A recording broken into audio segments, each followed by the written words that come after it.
The Iowa caucuses have both fulfilled and flummoxed the forecasts. Walter Mondale came in first as expected, but everything else was unexpected. We'll be telling you the whole story this morning on the CBS Morning News as we bring you from Iowa the results of the caucuses on this February 21st. It's a Tuesday, and Diane, of course, is in New York. Good morning to you. Good morning to you, Bill. It does confirm H.L. Mencken's thesis that a national election is a circus with a mass baptism and a couple of hangings thrown in. But we do have other news this morning. We'll brief you on that, too. We'll meet one of those involved in the secret negotiations with the PLO. We will talk about adolescence and suicide. It is a real problem in this country as we talk to a mother whose son committed suicide, a woman trying to help others. And also this morning, Pat Collins will be here with more on what makes the soap operas sell. But Iowa is the big story. Let's go back to Bill for the news. And first, let's look at the winners and losers in the Iowa caucuses. Walter Mondale has won 52% of the delegates. Gary Hart came in second with 15%. George McGovern has 9%. 9% are still uncommitted. Alan Cranston won 7%, and Ruben Askew 3%. John Glenn, who was expected to finish second, came in 7th. Lem Tucker is in Boston with Glenn, and he was there when the senator commented on his poor showing in Iowa. At times last night, while John Glenn was trying to sound upbeat about his devastating loss and reassert his reasons for not giving up, he almost sounded like he was giving up. I entered this race because I believed I had something to offer my party and to this country. As to what happened in Iowa, I don't know what happened in Iowa. We'll have to look at that and see where the votes came from and see where our estimates were off. by mid-morning, John Glenn will be back in New Hampshire for a crucial week of campaigning, for what may now be his last chance to prove that he still deserves to be counted in the race. Lem Tucker, CBS News, Boston. Last night, CBS News polled more than 1,100 voters who were going into those Democratic caucuses, and we asked who they were voting for and why. The great majority of those voting for Mondale said it was because he could beat Ronald Reagan. They felt he had sufficient experience, and they also felt that they had been contacted by his organization. 64% of those favoring Hart said it was because of his new ideas. 73% of those voting for Cranston said it was because of his stance on arms control. President Reagan has not fared well in the latest poll conducted by the Des Moines Register, Iowa's principal newspaper. 43% of the populace disapprove of the way the president is doing his job. Only 40% approve. That's a drop of 12% since the first of the year. The president commented on this yesterday. No, I think it's what you would expect. If 8 guys have been running around this state for a year, kicking my brains out, I wouldn't expect the people to have a good opinion of me. Coming up in this half hour, Diane, we'll have Jem Johnson, acting Mondale campaign director, John Glenn, of course, this morning, Alan Cranston, George McGovern, Senator Gary Hart. Let's get the rest of the news, however, from you in New York. All right, Bill. In other news this morning, the 1,300 Marine combat troops at the Beirut airport today began their long-awaited pullout to ships off the coast of Lebanon. Support troops and equipment have been moving out for more than a week. Marine spokesmen say the evacuation of the remaining U.S. peacekeeping troops is expected to take place in about a week. The redeployment will bring to an end a mission that lasted a year and a half and cost 265 American lives.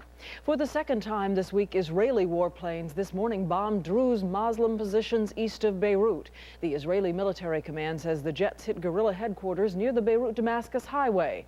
The airstrikes coincide with Israeli tank movements north from the Awali River. Doug Tennell has more on that from Beirut.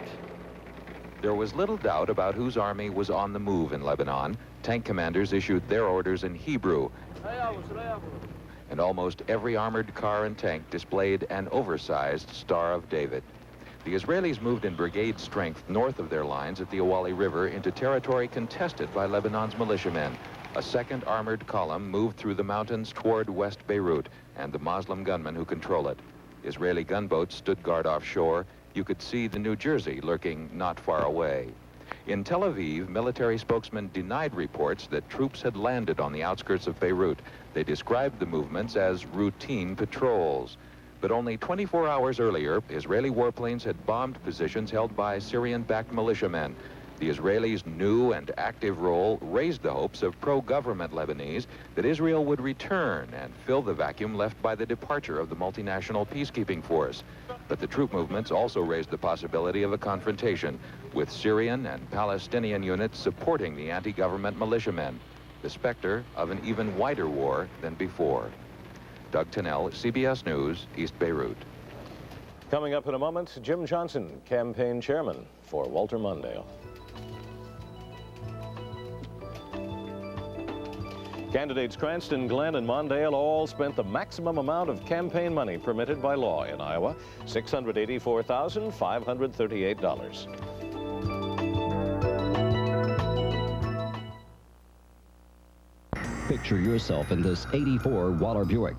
This remarkable T-type Skyhawk is ready to roll with American engineering, craftsmanship, and dependability.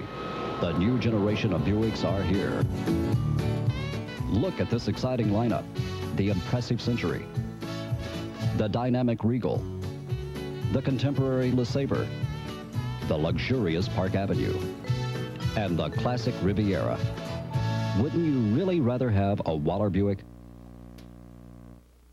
Housecraft Aluminum Company presents the home of Billy Tinder of Clarksville, Tennessee. Mr. Tinder's home had paint problems, bad lumber, poor insulation, and needed new shutters. Housecraft caulked and sealed around window and door facings, replaced all bad lumber, installed insulation to sidewalls, installed vinyl siding, installed shutters. Billy Tinder is just one of Housecrafters' many satisfied customers. If you have similar problems, call F.H. Dickey at Housecraft Aluminum Company in Nashville at 226-7000. Out of town, call collect 24 hours a day.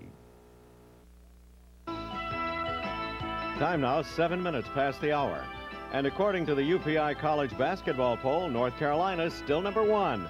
Georgetown is 2nd, Houston 3rd, Kentucky 4th, and DePaul 5th. As the votes rolled in around Iowa last night, the smiles lit up at Walter Mondale's headquarters. And in his victory statement, Mondale talked like a man who's already snared the nomination. Tonight is the beginning of the end of the Reagan administration. And tonight is the beginning of a new presidential mandate. Let the word go out from Iowa to the nation, to all Americans who want a safer world. I am on your side. To all workers who want America to get its edge back so that the jobs and the prosperity is here, I'm on your side. To all families who want a fair chance again in America, I am on your side. I will be a people's president. Now, Walter Mondale's acting national campaign chairman is James Johnson, who is joining us this morning here in Des Moines. Jim, you have been at this for 3 years. It must feel pretty good to finally see some votes in there. This is a great day for us. We've been working in Iowa for so long. Fritz has been here so much, and this is just a great day. We're very pleased. Of course, the secret weapon here was strong organization, I'm sure you'd say, but labor, it certainly turned out the vote for you. Was that really behind this victory? Well, we had voters from all walks of life in Iowa. We had a lot of farmers, we had a lot of businessmen, we had a lot of teachers. We had people from all over the state who came out. We had thousands and thousands of people who came out to support Fritz Mondale.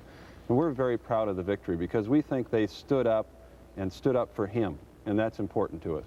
Now, our poll shows that Gary Hart won votes at Walter Mondale's expense because the affiliation that has been made between Mondale and the special interest groups really hit home. Is that going to be a problem for you? Well, we won last night by really more than 3-1. And any time you win that big, no problem looms too large the next morning. We're very confident about moving forward now to other states. We think we have a good campaign in New Hampshire. We think we have a very good campaign in the South. We don't see that as a very big problem, frankly, Bill. Have you had any conversations to help retire the debt of other candidates? You know how this works early in the game, if they will drop out. No, I think it's too early for that.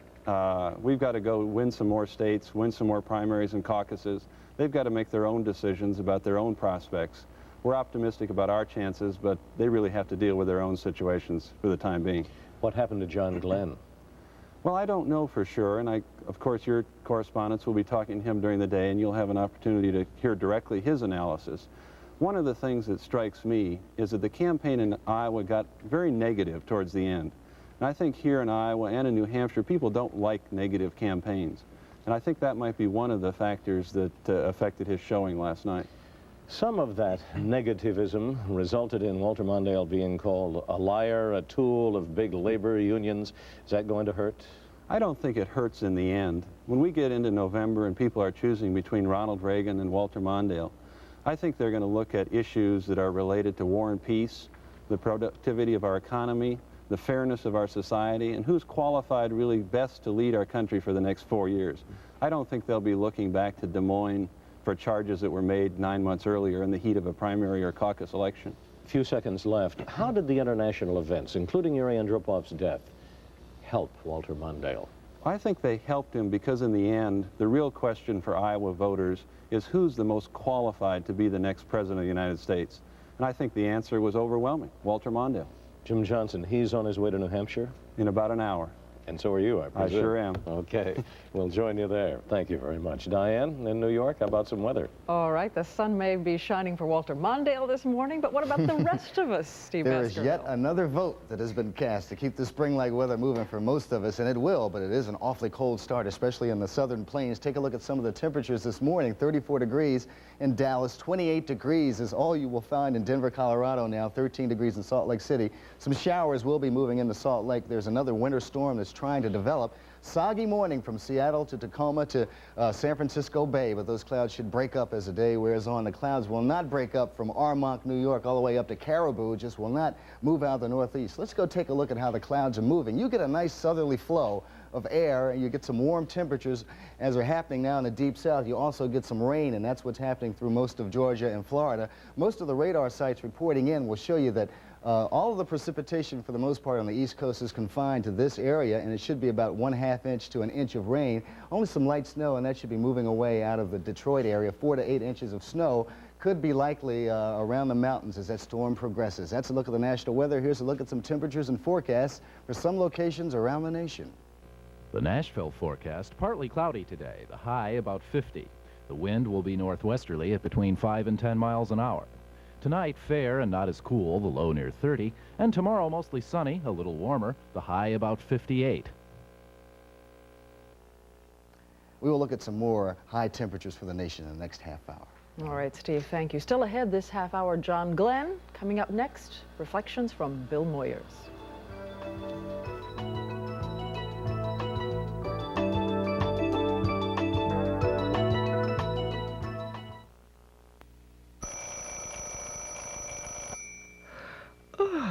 Getting up in the morning is rough. Thank goodness I have the rich aroma of American Ace coffee to look forward to. Funny, seems like most coffee smells good, but I guess I like American Ace because it's the one that tastes as good as it smells. I think it's their richer Colombian blend. Truth is, if I don't get my American Ace coffee, I might as well go back to bed. Replace those worn-out windows with Admiral replacement windows. Energy-saving windows. No paint, easy opening windows. Less noise and draft-free Admiral windows.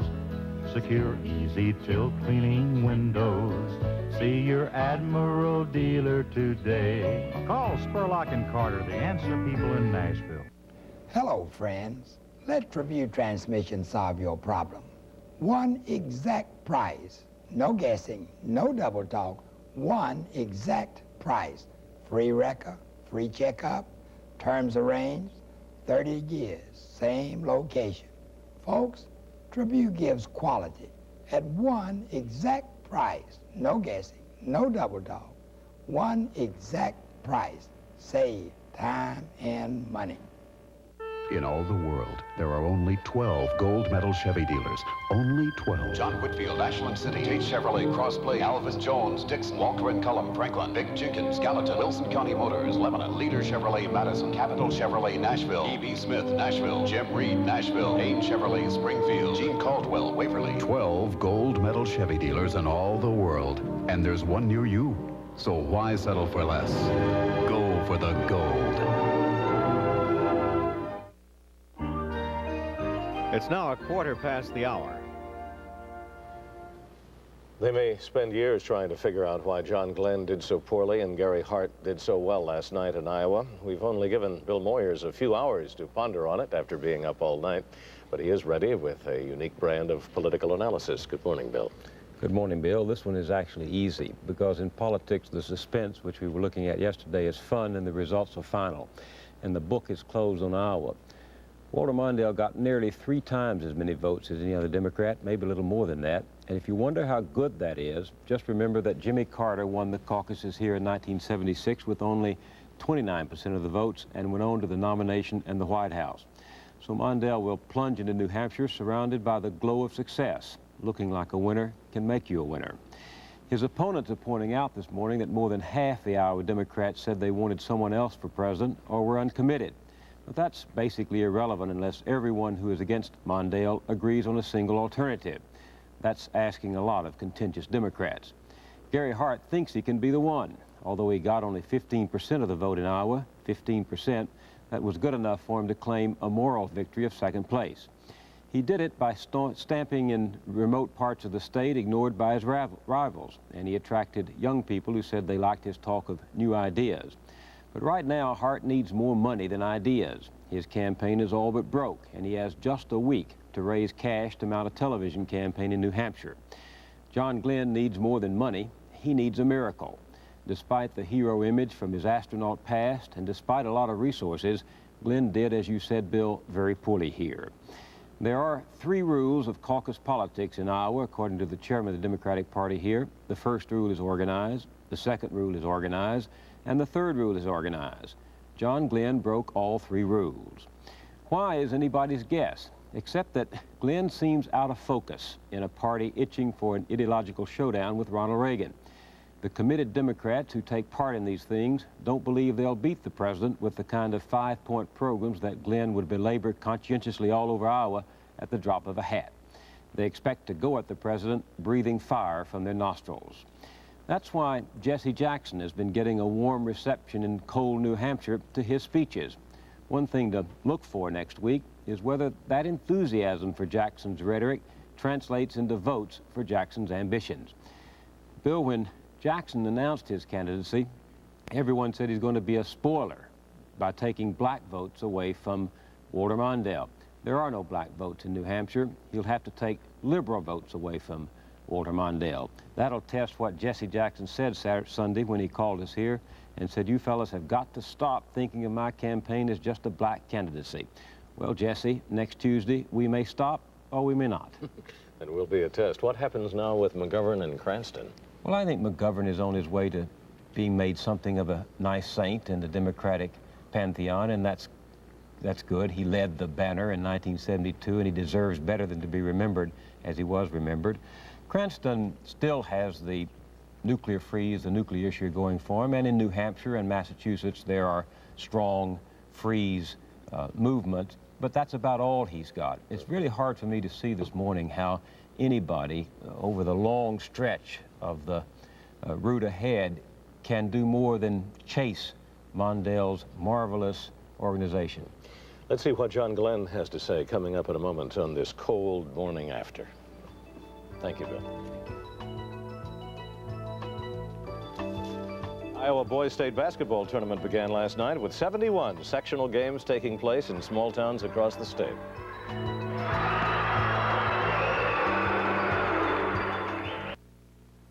Come on, you people, it's the time of the year. The BGE train load sale is here. Look for these train load values at Famous State Sales. General Electric's dual wave countertop microwave oven, $2.99. A heavy-duty large capacity GE washer, $3.99. Dryer, $2.99. A 4-cycle built-in dishwasher, $2.99. Your choice of GE refrigerators and freezers at big savings. Come aboard for the biggest trainload of values in town at Famous State Sales, the Money Saver. Everybody needs a friend, a neighbor to turn to. Person to person is what it's all about. We're friends you can turn to. We bring it all home to you. Good friends, good neighbors, good news. Channel 5.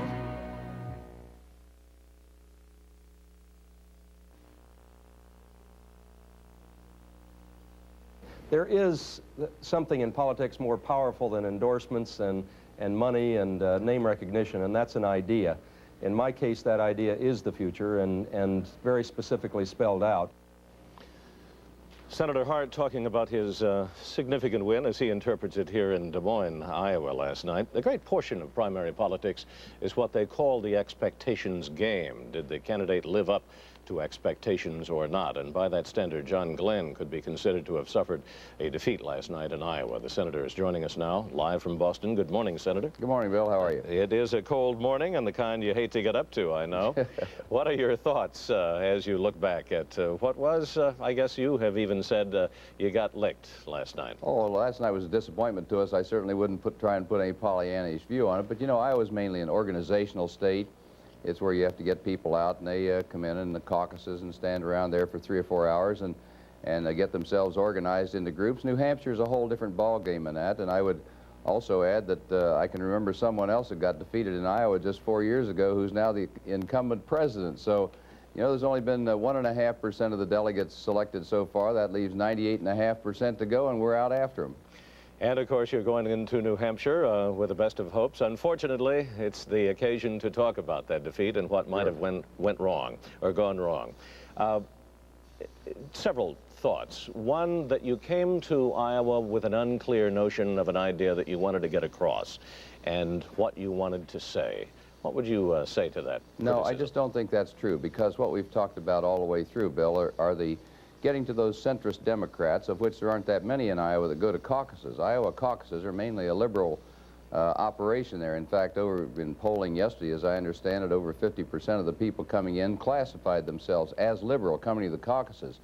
Now, you have about 3 times the population participation in New Hampshire on the average as you do in Iowa, and so I don't see this as the end of the world at all. In fact, I'm the only other candidate beside Mr. Mondale who has filed in enough states, and I'm on the ballot with sufficient slate strength in those places to really make an alternative to him. So what I've said all along is that we're taking our message on what I view as that sensible center of the Democratic Party that doesn't want to see things controlled by the special interests and those to whom all the promises have been made, and we'll continue to take that idea to the very independent-minded voters of New Hampshire. We look forward to doing much better in New Hampshire. The Mondale people feel that your negative campaign backfired. No, I just think if there was a negative campaign started out by Mr. Mondale referring to my limp economic policy, whatever that means, which I think is the best economic policy that's going to reverse these huge Reagan deficits, and so there have been some accusations back and forth that don't seem to get covered when he says things, but do when I say things. And what we've pointed out, incidentally, everything I have pointed out with regard to him has been fair and it's been factual. And there hasn't been any innuendo in it at all. It's been fair and factual with figures to back it up. And that's what a campaign is all about, is pointing out those differences. But I want to get on with talking about the things that are important for the future of the country, education and research and how we're going to control this economy, a foreign policy where, with my own background and experience, I certainly would not have gotten us into Lebanon. I said so at the time. So those are the things that I think the people of New Hampshire are going to make up their minds on, not the 1.5% that came out of the Iowa caucuses. Again, what is different about New Hampshire that... Well, it's very different in that it's a primary state, number one, where people go in and have a secret ballot. They're not in herds and groups around rooms getting themselves organized, and a lot of peer pressure and all the union activity that also went into all of the effort there in Iowa for Mr. Mondale yesterday. And so I think the people of New Hampshire in a primary state, too, if you turn out the vote, and they normally do turn out in about 3 times the numbers in comparison to their total population, It's a totally different type situation than the extreme importance of organization that goes into a caucus state. Senator John Glenn, thanks for joining us this morning. Thank you. See you in New Hampshire. All right, thank you, Bill. See you later. We'll be right back.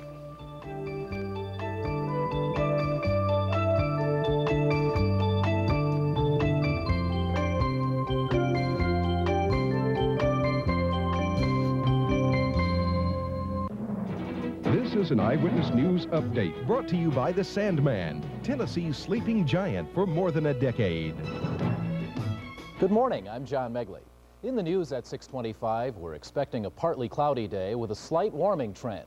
We'll check the forecast right after we give you the current weather conditions for Nashville. It's 28 degrees and clear. The relative humidity is 88%. The wind is calm, and the barometer 30.04 and falling. The Nashville forecast calls for partly cloudy today with the high about 50 degrees. It'll be fair tonight and not quite as cool. The low will be near 30. And tomorrow will be mostly sunny and a bit warmer. The high will be around 58. Democratic leaders in the state Senate say the special session of the legislature could end by Thursday. Both chambers have approved the master teacher plan and an amusements tax to pay for it. All that's left for state lawmakers to do is to work out a final draft of those bills. Jim Watkins reports on last night's Senate approval of the amusements tax. Most senators knew the amusements tax would pass. What they didn't know was what would be included in the bill. The tax would raise more than $20 million for the Better Schools program by applying the sales tax to activities like movies and bowling and country club memberships. After senators voted on all the amendments, the bill looked like this.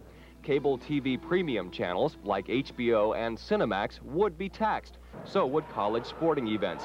Not included in the bill are bingo, Little League sporting events, video games, and museums.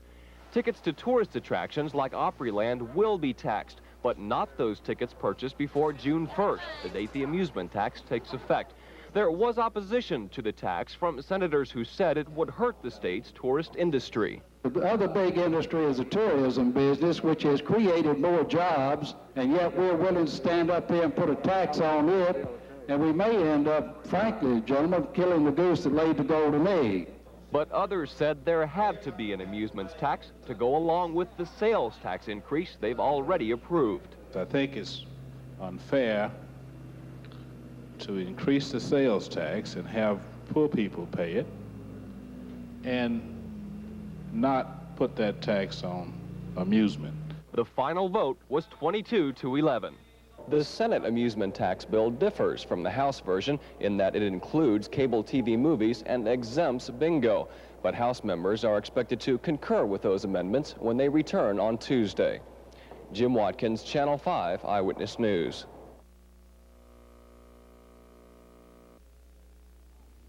Did you wake up feeling so good it shows? If not, you need to think about something great to sleep on, the Sealy Posturepedic. And Sandman Distribution Center has Nashville's largest selection of Sealy Posturepedics, the Second Century, the Monogram 400, the Monogram 200, and the Hallcrest. And you get a 30-day lowest price guarantee.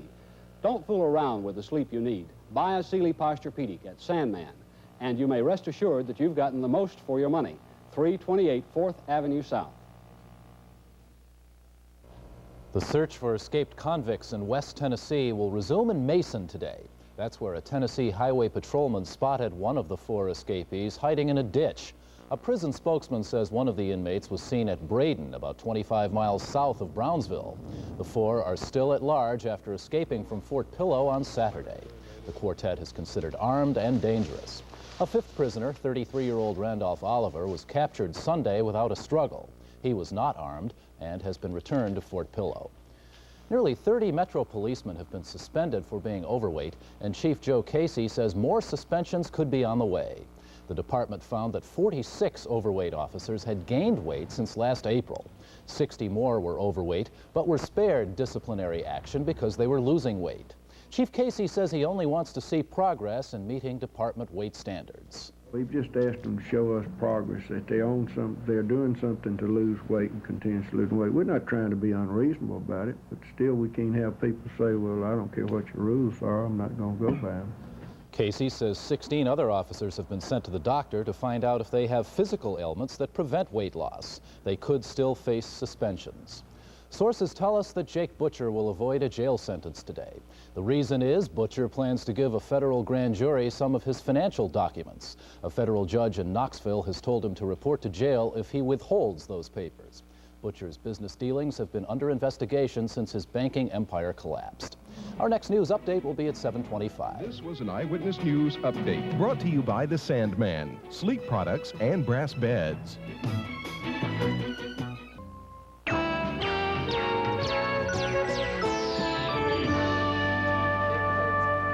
Good morning. There is another subject in the news this morning. The administration's secret talks with Yasser Arafat. Talks that were a secret, it apparently turns out, even from the president.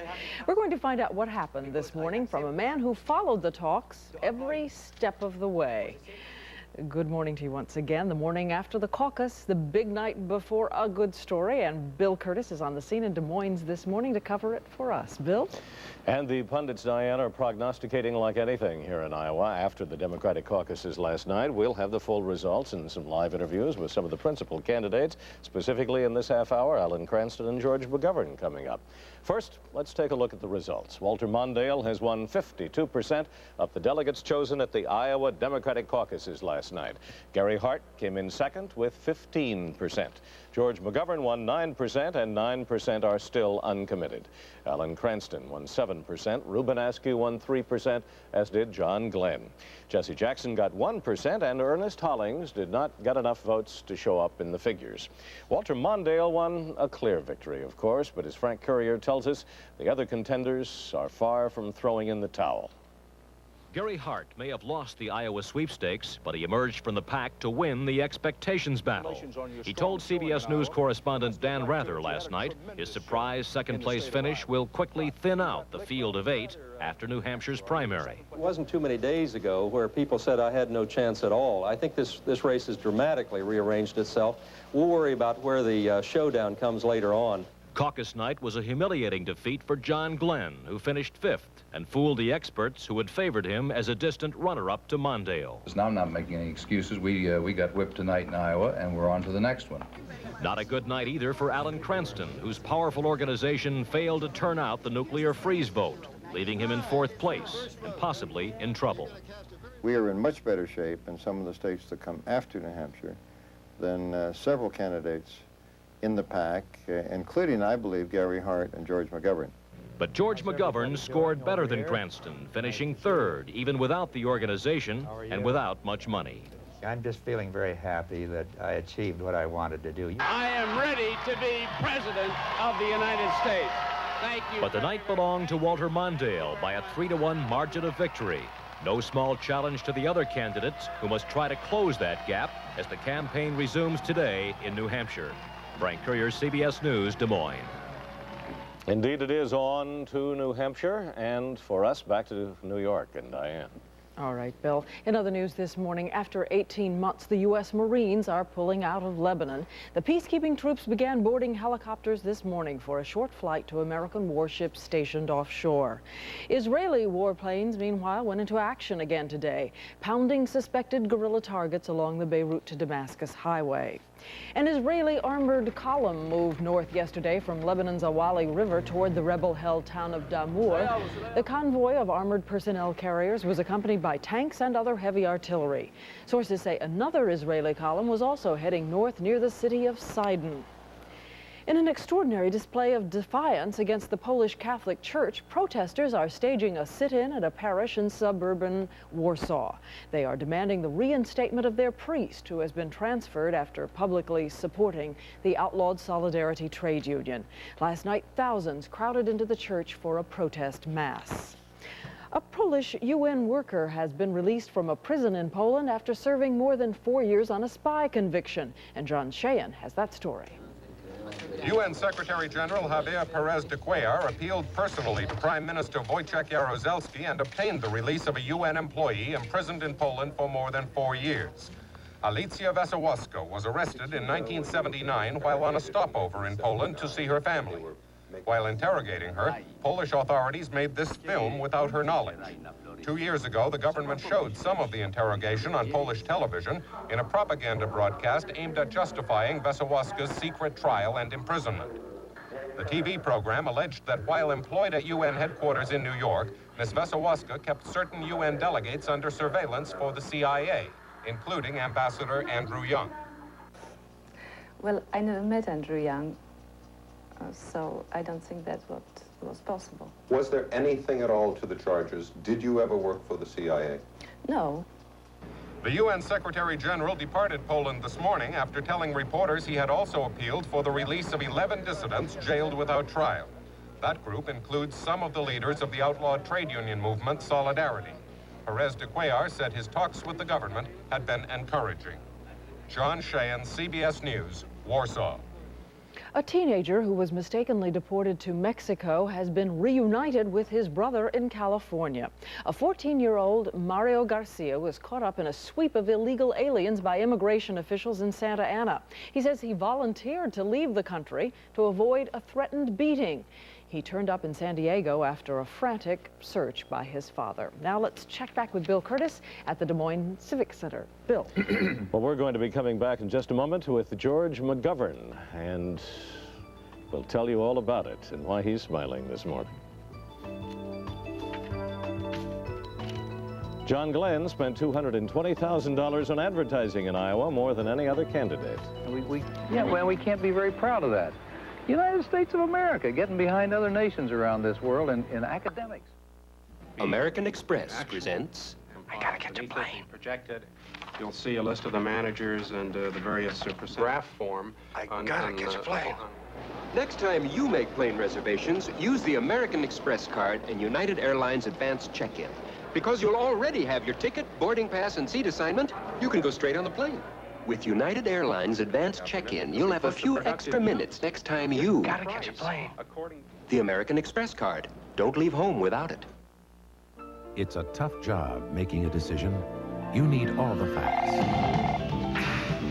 They cut their fare. We need numbers. AT&T Information Systems can help with the complete range of products We can match them. No good. to get you the right information at the right time. Thanks. We're in good shape. So you can do the tough part and do it right. Bill, I've got a better plan. AT&T Information Systems, when you've got to be right. This portion of the CBS Morning News was sponsored by AT&T Information Systems.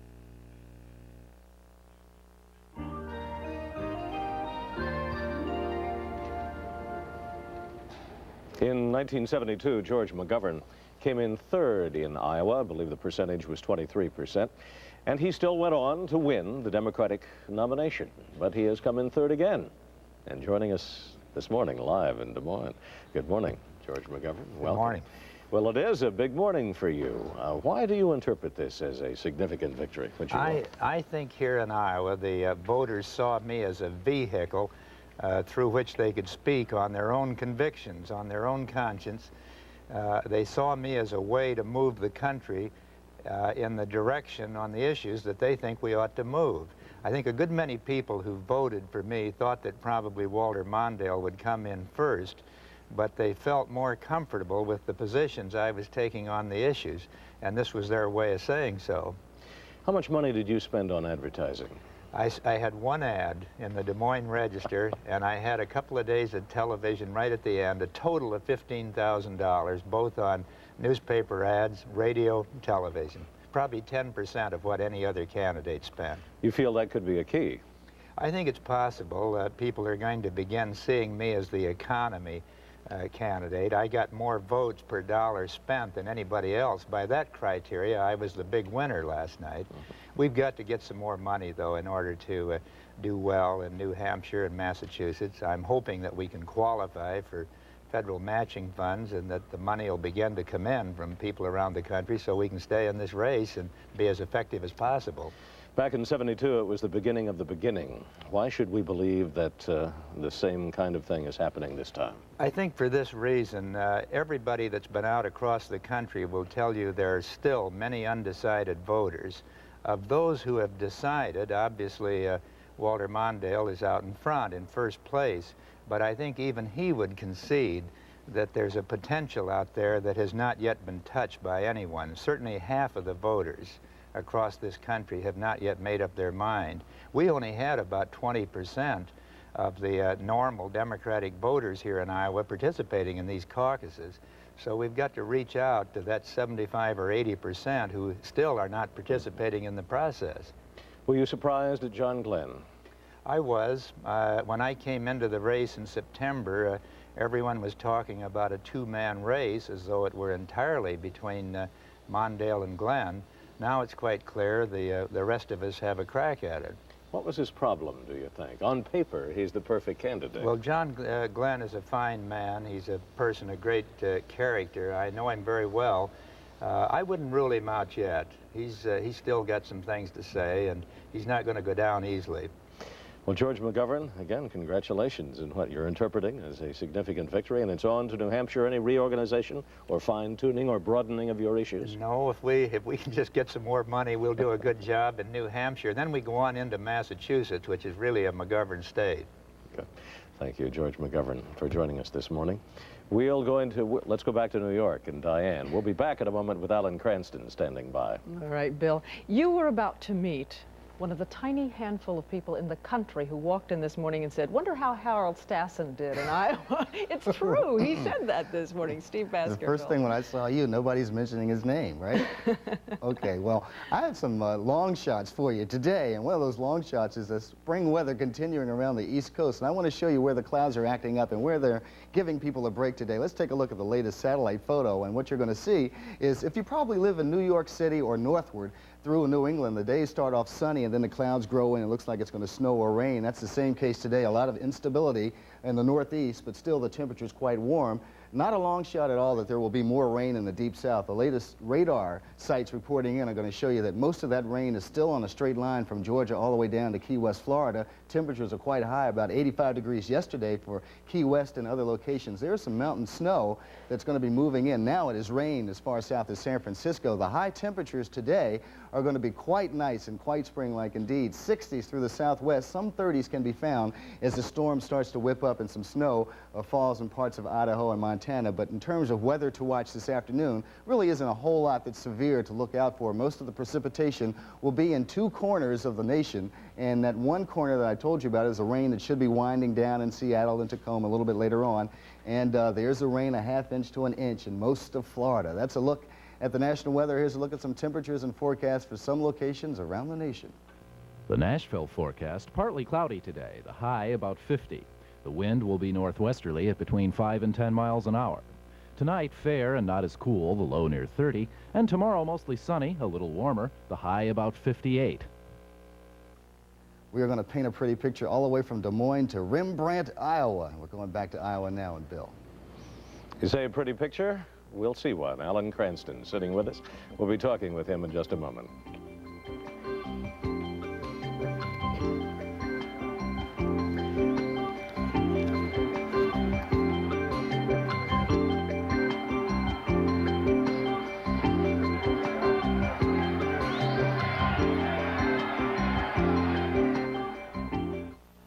I'm Francis, the mule that talks, and this is a talking cat. But all he talks about is his favorite food. Sure, only Meow Mix has the combination of 3 flavors cats like best: tuna, liver, and chicken. But watch this. Hey, what would you like for breakfast? How about dinner? There's nothing more stubborn than a cat. Only Meow Mix brand cat food tastes so good, talking cats ask for it by name.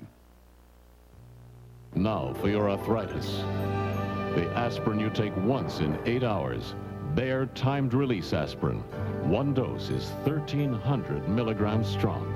Take it in the morning. It's timed released to give you long-lasting relief during the day. Bayer timed release works on minor arthritis pain fast, and it lasts. Take it at bedtime. It lets you sleep through the night. Now for your arthritis pain, the 8-hour aspirin. Bayer timed release aspirin. New typewriter, Miss Tompkins. New typewriter, but I've got an IBM typewriter. You, Miss Tompkins, 8th floor? But I love my IBM. I depend on it. Ah, but this one's got pages of memory and it can be upgraded. But nothing else has the IBM Touch. Give somebody else that typewriter. But this is an IBM, a new electronic IBM typewriter. It takes an IBM typewriter to replace an IBM typewriter, the most preferred typewriter there is. Why didn't you say so in the first place? The toughest part of a new routine is making it look easy. The timing has got to be perfect. And when you want to be your best, too much caffeine can get in the way. That's why we choose Sanka. It tastes great and it's decaffeinated. For us, that's a perfect combination. No wonder more restaurants serve Sanka than any other coffee. Sanka brand decaffeinated coffee. It lets you be your best. This portion of the CBS Morning News was sponsored by the Ralston Purina Company of Checkerboard Square. The time now, 15 minutes before the hour. Alan Cranston had been counting on coming in at least third here in the Iowa caucuses, and he had even been hoping for second. He finished fourth, several percentage points behind McGovern and Hart, and he is joining us this morning here in Des Moines. You have the hard one to interpret this morning. You wanted third, you got fourth. How do you picture it? Well, another odd thing about it is that, of course, my unavowed hope was to defeat John Glenn, and I did. Yes, which was a surprise? Yes. Why do you think he faded so quickly? I don't really know.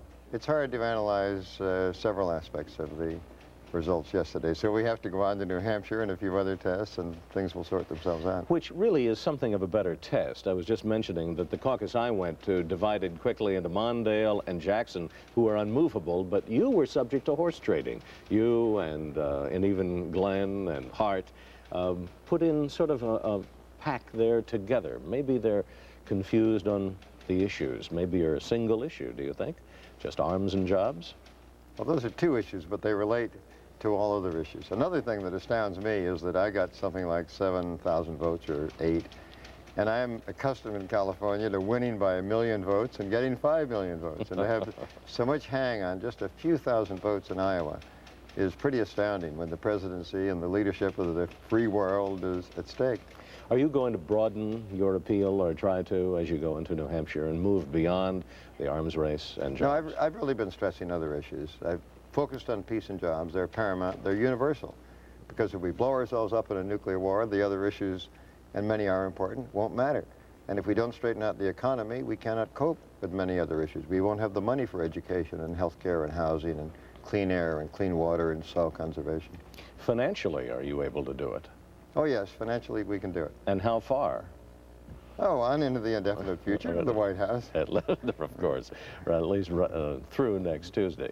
Any fine-tuning as you move into New Hampshire, though? Give us a look at your secret weapon up there. I'll have to talk to Sergio Bendixon, my campaign manager, and others who have been advising on the strategies. I've been working on meeting the people and discussing the issues, while others work on those nuts and bolts aspects. There was some negative campaigning here, charging Walter Mondale with being the tool of labor and special interests. Do you think that's going to be divisive for the party, hurting his try for the presidency? No, I don't think so. A primary contest up to the nomination is the sorting out. The strengths and weaknesses of the various candidates are tested, and the candidate with the fewest weaknesses and the most strengths will emerge as the nominee. So we'll have the right nominee. If we had somebody with a lot of weaknesses, but they were not tested by the competitors within the party, then Ronald Reagan would take advantage of all those weaknesses. We will find out before we're done who's got weaknesses that means that person cannot be the nominee. Alan Cranston, on to New Hampshire. Right. Good luck. Thank you for joining us. I'll take that as an endorsement. All right. In a moment, I endorse the bald candidate. That's who I'm endorsing. Next, what went on in secret talks with the PLO, coming up from New York. Time now 11 minutes before the hour. On this date in 1952, Dick Button won his second Olympic gold medal in St. Switzerland.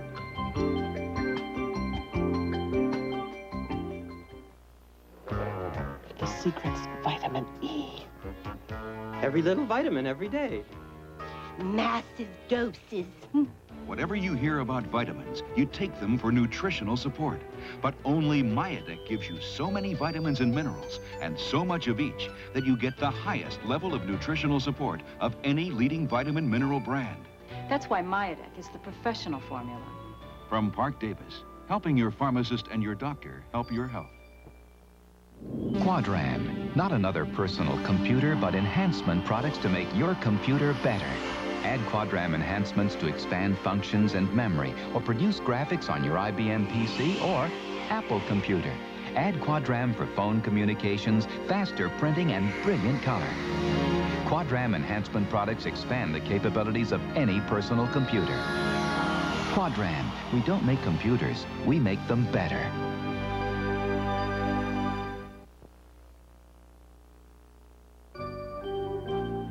Time now exactly 10 minutes before the hour.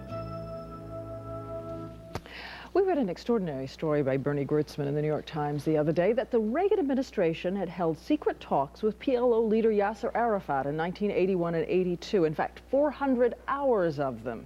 And then in subsequent days, equally remarkable were reports by administration officials that the president didn't know the talks were going on. The intermediary was John M. Rose, who heads the Institute for East-West Security Studies in New York. Because he is now out of the country and unavailable for an interview, we are going to talk instead to Harold Saunders, whom you've met on this broadcast before. He's in our Washington studios. Mr. Saunders is a former Assistant Secretary of State for that region and is on the board of his institute and was kept fully informed of the secret PLO talks. And we thank you for coming in, Mr. Saunders. Good morning, Diane. On this question of who was informed and who was not, what can you tell us? Do you know from Mr. Monroe's whether the president was indeed endorsing his efforts? Well, the 2 points, Diane. One is that the people who were involved in this, John Morose and others in the government, certainly were operating on the assumption that this was approved at the highest levels. I don't know that firsthand. I can only say that as someone involved in the government for a long time, that an Assistant Secretary of State does not embark on this kind of exercise without the full approval of the Secretary of State. And if a Secretary is going to approve something that is potentially politically controversial, he's going to have some kind of clearance from the president, but who knows exactly how that conversation took place. We should, of course, say that Secretary Haig has said, indeed, he did know about it. He says he mentioned it once in a private meeting with the president in California. Yes. On the substance of the talks themselves, was there any reason for optimism, any new development in them? I think the purpose of the talks was consistent with the long-term efforts of the United States government to try to bring the Palestinians into the peace process. That was agreed at Camp David, that we would try to do that in some form or another. The key to that was whether the Palestinians would say they accepted Israel's right to exist and were ready to make peace with Israel. And these talks came at a moment when there seemed to be movement in the Palestinian position and a readiness to do that. So the purpose of the talks was to probe Palestinian readiness to see whether that readiness could be explicitly stated in a way that would move the negotiations forward. And that people involved seemed to feel that the messages from Chairman Arafat indicated such readiness. Were these, in fact, a violation? Israel, of course, has complained. Were these a violation of the U.S. promise not to negotiate with the PLO? No, not at all. That 1975 commitment was a commitment not to negotiate with or recognize. It explicitly was written not to say that we would not talk or exchange views or probe the positions of the Palestinian movement. Secretary Vance did this when we were trying to resume the Geneva Conference with Palestinian participation in 1977. And this effort, I imagine, was in the same spirit. Can you tell us quickly, I know that the talks were interrupted by the Israeli invasion. Had they gone on, do you think we would have had a PLO recognition of Israel? I think the PLO in the substance of its position is very close to doing that. I don't know whether they could have reached decision. They seem to be slowing down and even stalling at the point of the Israeli invasion. So it's not at all clear that the effort would have succeeded, but I think substantively the Palestinians were very close. Harold Saunders, we thank you for coming in Thank this you, morning. It is an intriguing issue and story. Coming up, the entertainment news with Pat Collins.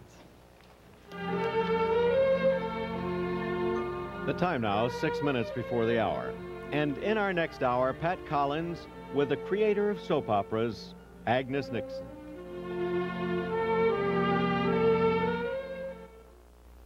Today, the most exciting new ideas in the hotel business come from Holiday Inn. Holiday Inn is a better place to be. It works looks much better. It tastes much better. Better and better. Really better. Holodex 2, the industry's first bimodal reservation system, ensures your room is waiting. Innovations like this make Holiday Inn hotels #1. We're #1, your worldwide host. First with what you want the most. Call 800 Holiday. Holiday Inn is a better place to be.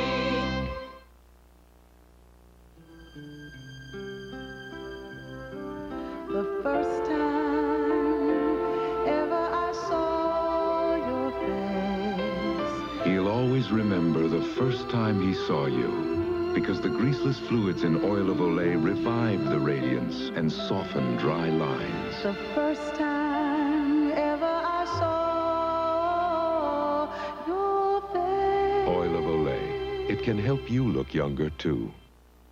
Mom, I know you're famous for Creole, but that's enough rice for an army. Only half's for tonight's army. The rest goes in the fridge for fried rice, quick meals, whatever. Double batching's another reason I use only Uncle Ben's rice. Great time saver, but won't it be sticky? Unlike ordinary rice, Uncle Ben's converted brand doesn't have the surface starch that makes rice sticky, so it's separate and fluffy every time. Great fried rice in no time. That's why you double batch. 'Cause only the best will do. Say Uncle, Uncle Ben's. You live in a world where one long-distance service has made reaching out to faraway places commonplace. You've got AT&T Long Distance, connecting your phone with any phone, anywhere. Where we route your long-distance calls in seconds, where 44,000 operators are ready to help you. It's nothing short of miraculous. Hi, Mom. We're AT&T. We're what you call long distance. Time now, 4 minutes before the hour, and here's the weather forecast. The Nashville forecast, partly cloudy today, the high about 50. The wind will be northwesterly at between 5 and 10 miles an hour. Tonight, fair and not as cool, the low near 30. And tomorrow, mostly sunny, a little warmer, the high about 58. Time now for our daily dose of entertainment news. Here's Pat. Good morning, Diane. In recent years, Walt Disney Productions has been putting out G-rated family films with mixed commercial success. Now the company has formed a new distribution arm called Touchstone Films. It will release PG and possibly R-rated motion pictures. Touchstone is getting its feet wet next month with the release of Splash. Ron Howard, late of Happy Days, directed the film, much of which was shot underwater in the Bahamas. Walt Disney Productions is hoping that Touchstone Films can keep its movie division afloat. And the last time Peter Falk and Alan Arkin appeared together, it was in a movie called The In-Laws, and now they are in big trouble. That's the name of a picture that will begin filming in April. And Richard Benjamin has signed on to direct the upcoming Clint Eastwood-Burt Reynolds film, replacing director Blake Edwards. Okay, Pat, and coming up in our next half hour, we are going to go live to a Texas town where 7 teenagers have committed suicide. It's a suburb of Dallas in the last year. It's a very difficult subject, and we'll hear from the mother of one of those young boys in our next half hour. And of course, Bill is still standing by in Iowa to bring us the news from there. I am indeed, Diane. We're also going to be chatting with Eric Engberg about the impact of the Iowa caucuses on the New Hampshire primary next week. That's all coming up in the next hour, and we'll all be here in various parts of the country.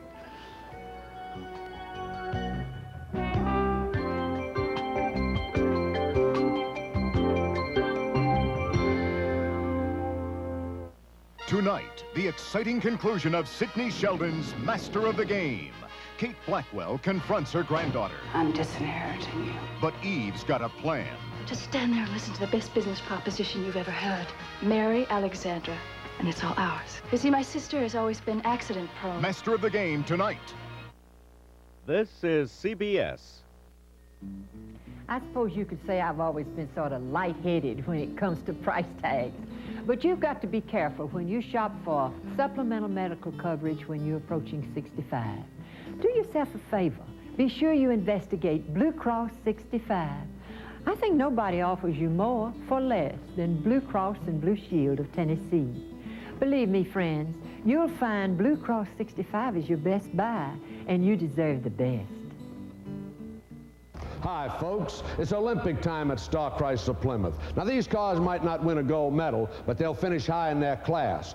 If you call me now, I'll sell you this 81 T1000 for only $99 down and $119 a month. And how about this Tercel? Only $99 down and $119 a month. And how about this VW pickup truck? It's gorgeous, folks. Only $99 down and $119 a month. So call me now. Mr. Bean, congratulations on your grand opening. What is it all about? Danny, we've taken the last step in discount merchandising, and we're the first in the state of Tennessee to offer appliances at darn near wholesale prices. Look at these grand opening values. Get big picture excitement with RCA's 45-inch projection color TV, now $26.83, or save on this RCA 19-inch portable, $339, and this 19-inch portable with remote control. Appliances and TVs at darn near wholesale. This is one opening that's really grand. Channel 5 salutes the Nashville Conference of Christians and Jews. New Hampshire are not going to just automatically look at what happened out there in Iowa and say, my goodness, we better roll over and play dead and follow the lead of Iowa. So it's on to New Hampshire for John Glenn, and it's on to New Hampshire for us, too, where Eric Engberg is going to be assessing the impact of the Iowa caucuses on the nation's first primary next week. And Diane is in New York. Good morning. It's February 21st. This is a Tuesday. Good morning again to you, Bill. And in this half hour, we will turn from questions of politics and policy to one of personal anguish. Teenagers who commit suicide. 2 women trying to prevent it, and a young girl, too. One of the women, the mother of a young boy who took his own life. But let us start this half hour with all the latest news. Bill? Yes, here are the final results of the Iowa caucuses. We now have 96% of the precincts reporting. Walter Mondale still has 52% of the state delegates. Gary Hart has won 15%. George McGovern has won 9%. 9% of the caucusers are still uncommitted. Alan Cranston has won 7%. Ruben Askew 3%. John Glenn has also 3%. Jesse Jackson has 1%. And Ernest Hollings has less than 1%. Translated into state delegates, CBS News estimates that Walter Mondale has at least 23. George McGovern has 1, and 26 are still undetermined here in Iowa. At the national level, CBS News estimates that Mondale now has 168 convention votes. And Mr. Mondale already considers the Iowa vote a mandate. Susan Spencer has that story. Des Moines, Iowa. After a year of campaigning, a year of insisting that the prize should be his, getting nearly 50% of the vote was sweet indeed. His family with him, Mondale proclaimed that Iowa had sent a message. The people of Iowa said, we refuse to saddle our children with this obscene debt and with second-rate jobs. We want a president who will face reality, get those deficits down, and will fight for American workers, American businesses, and American farmers again. Mondale refused to speculate what the results may mean for any of the other candidates or what they may mean for him next week in New Hampshire, where the race is closer. Last night, Iowa was all there was. Tonight is the beginning of the end of the Reagan administration. Aides expect attacks from other candidates to grow more strident in the next few days as they try to position themselves as the alternative to Mondale. But after the performance in the Iowa caucuses, it is likely that Walter Mondale will feel in a very strong position to ignore them. Susan Spencer, CBS News, Des Moines.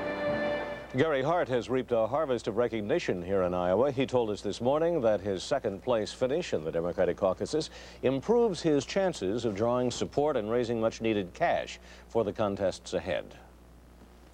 I think I came out of that pack, and I think the significance of this is that the party now has a clear choice between leadership of its future and leadership of its past, and that, I think, is what the race is going to be all about.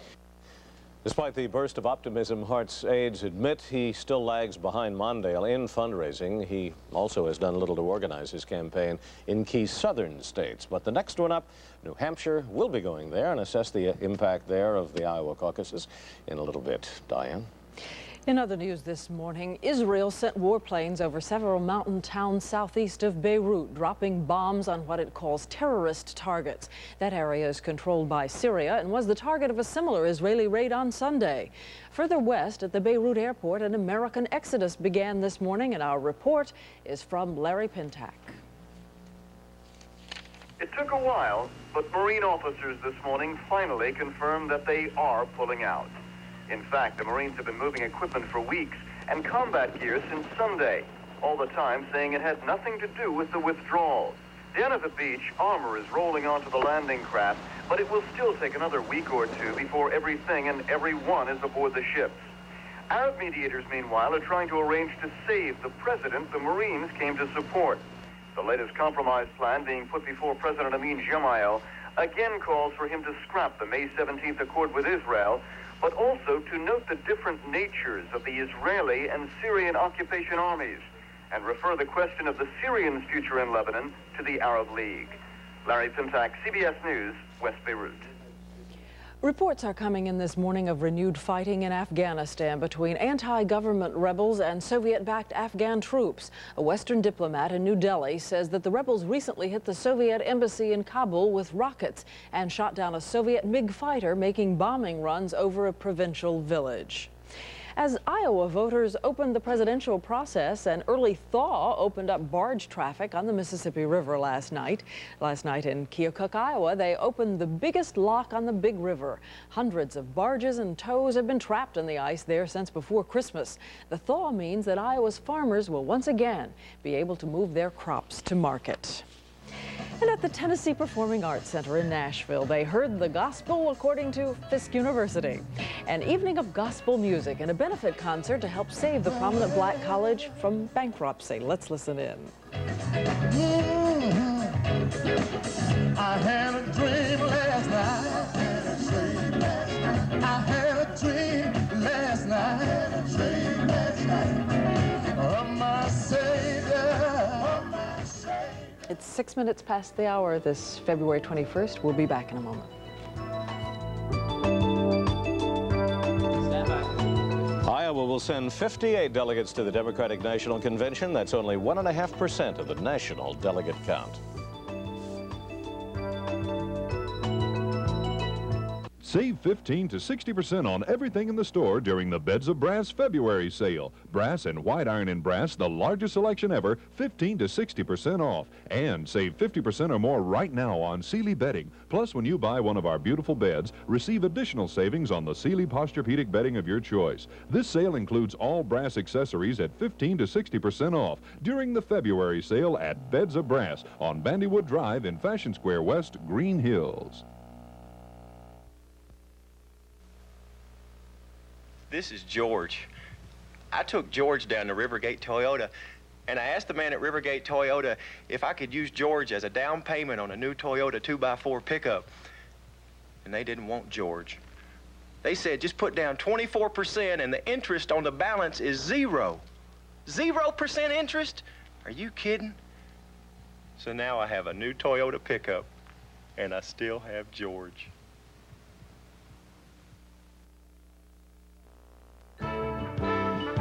Time now 8 minutes past the hour. Do you want to give us a forecast for the Iowa caucus next Tuesday? Ooh, you're talking about New Hampshire? I mean, New Hampshire. New Hampshire. I'd be willing to talk about Iowa all day long today, but I'm not going to touch what's going to happen in New Hampshire. A little bit too early, but I can tell you what's going on there. Today, lots of clouds and possibility of some snow flurries. We've had the kind of weather that's made February seem more like one long April Fool's joke with the kind of moisture and warm air that's blowing into the east. Still some problems on the California coast. Let's take a look at what should happen by midday today as we take a look at Tuesday afternoon's forecast. The rain dries up from San Francisco all the way up to portions of Oregon and Washington State as well, but there you can see it's moving closer. That's going to be a snowstorm developing overnight tonight. Most of the snow should be confined to the mountains for this afternoon. Hold on to your hats if you live in Cheyenne, Wyoming, or maybe Great Falls, because that cold front's going to be blowing some winds of about 40 miles per hour as it moves through. There's the rain, and that's the story that's going to be painted just about all day long today, and maybe some showers in Florida once again tomorrow. There is some cold weather to be found aside from these 30s and 40s that you see on this map. Try minus 30 degrees or even colder than that in some ice fog from Barrow all the way to Fairbanks and Juneau, 37, with some clouds developing. As far as the islands are concerned, there's only one weather system that's dominating things, and it's one that everybody wants to stick around in Honolulu, 82 degrees in Hilo, and Hilo, 81 degrees and 83 in St. Thomas. That's a look at the national scene. Here's a look at some temperatures and forecasts for some locations across the nation. The Nashville forecast, partly cloudy today, the high about 50. The wind will be northwesterly at between 5 and 10 miles an hour. Tonight, fair and not as cool, the low near 30, and tomorrow mostly sunny, a little warmer, the high about 58. From Hilo to Honolulu, which are two tough ones to put together across the United States. We've given you the weather today. We'll take a look at tomorrow in the next half hour. Okay, Steve, thank you. And now we will go to Iowa, where Bill is still standing by. Bill? We may have the best weather of all the country, even Hilo. We're going to find out what it is in New Hampshire, too, because the question now is how the results in Iowa will affect the next primary in New Hampshire. That's what we ask Eric Ingberg to look into for us this morning on the Morning News. Walter Mondale's New Hampshire team, awaiting the returns from Iowa last night, was already considered the best here, and its candidate was leading in the New Hampshire polls. Now, Mondale figures to gain among a large block of undecided who were waiting for Iowa to speak. Gary Hart, commanding the second-best New Hampshire organization, is in good position to exploit his Iowa showing. He now hopes for second here and money to see him into the big March showdown. All I had to do was convince the financial community in the Democratic Party that I was a viable candidate. I think it opens a lot of doors. Ernest Hollings, who got out of Iowa to concentrate on New Hampshire, said that the weak Glenn showing was the most important result last night. He'd been having organizational troubles, but that's not organizational troubles. That's looking at the individual and the way he's conducted himself and their reflection on him as a man. So now New Hampshire is exactly 1 week away, and the candidates will spend their energies, all of their time here between now and the vote. But there is very little time for an emerging candidate like Gary Hart to exploit his finish in Iowa. The big event is likely to be a candidate debate on Thursday night here, the final one of the season, and there the emerging Hart is expected to become the focus of attacks from the rest of the pack now that there are 5 candidates who are actually fighting for survival. As for Mondale, he's on a lot less friendly ground here than he was in Iowa. New Hampshire has long been a graveyard for the front-runners. There is a substantial portion of the voters here who won't vote for anyone who is likely to become the next president of the United States. It's a discontented vote, and Jesse Jackson will be a factor here, which he wasn't in Iowa. Some polls show Jackson at 10% of the vote here. Much of that is a liberal vote, which otherwise would have been in Mondale's corner. Bill? Well, Eric, armed with the results here in Iowa, what do you think they will be in New Hampshire? Well, Bill, I think that the likely result of all of this will be that the field will winnow very fast after New Hampshire. Right now, it's Mondale and 7 guys named Joe. Those 7 guys named Joe will probably fall to 5 or 6 if they can't do any better than they did in Iowa. Thank you, Eric Ingberg. In New Hampshire, it's obviously a nice day, if not clear. It's warm enough for the water to be falling over his right shoulder. In a moment, Diane and the story of the Dallas suburb, where 7 teenagers have killed themselves in the past year. Time now, 12 minutes past the hour. Last year, 1 in 12,000 teenagers in the country tried to commit suicide. That's 1/10 the rate in Plano, Texas.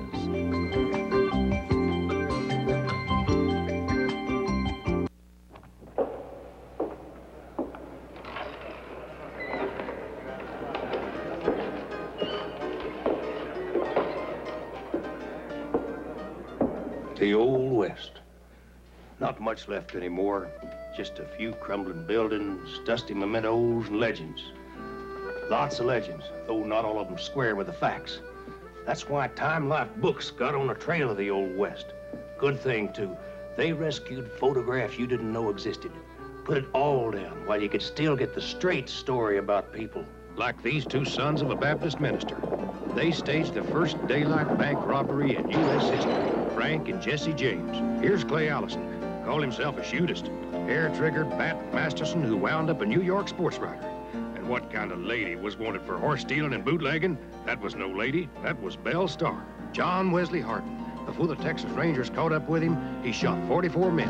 One of them just for snoring too loud. And that's in your first book alone, The Gunfighters. A big, handsome volume with a look and feel of hand-tool leather. Take 10 days to look it over. No obligation. Return it, and you can forget the Old West. Or keep it and pay just $12.95 plus shipping and handling. About every other month, you'll get another volume for the same free once-over. The Great Chiefs, the Gamblers, the 49ers. Keep those you won't. Cancel any time. There's an extra reward for fast action, this poster. The hardware that made men equal on the frontier. Yours free just for examining the gunfighters. A phone call is all it takes. The Old West. You still find it in Time Life books. To get your first book for a 10-day examination, call 1-800-453-7000, 1-800-453-7000, or write The Old West, Time and Life Building, Chicago, Illinois, 60611. Again, the number to call is toll-free, 1-800-453-7000. Call now.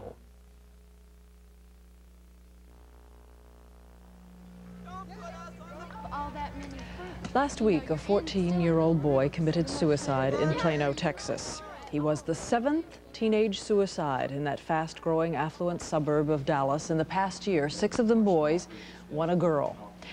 To find out more about this unusual situation, the fact that the teenage suicide rate exceeds the national average in Plano, we asked to come together this morning 3 people to our Dallas affiliate KDFW. They are Judy Smith, director of the Dallas Suicide and Crisis Center, Mrs. Elaine DeFiglia, the mother of a boy who committed suicide, and Susie Griffith, who is a classmate of the 14-year-old who killed himself last week. And we want to express gratitude to all of you for coming in. Ms. Smith, to begin with you, 7 in Plano. Why?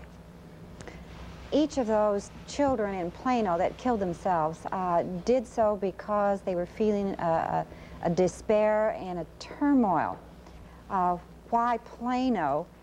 We have to look at Plano as a very beautiful, affluent community with excellent schools. Plano is not unique. What happened in Plano has happened all over the country. We're looking at a very high suicide rate in Plano and also in the whole Dallas area.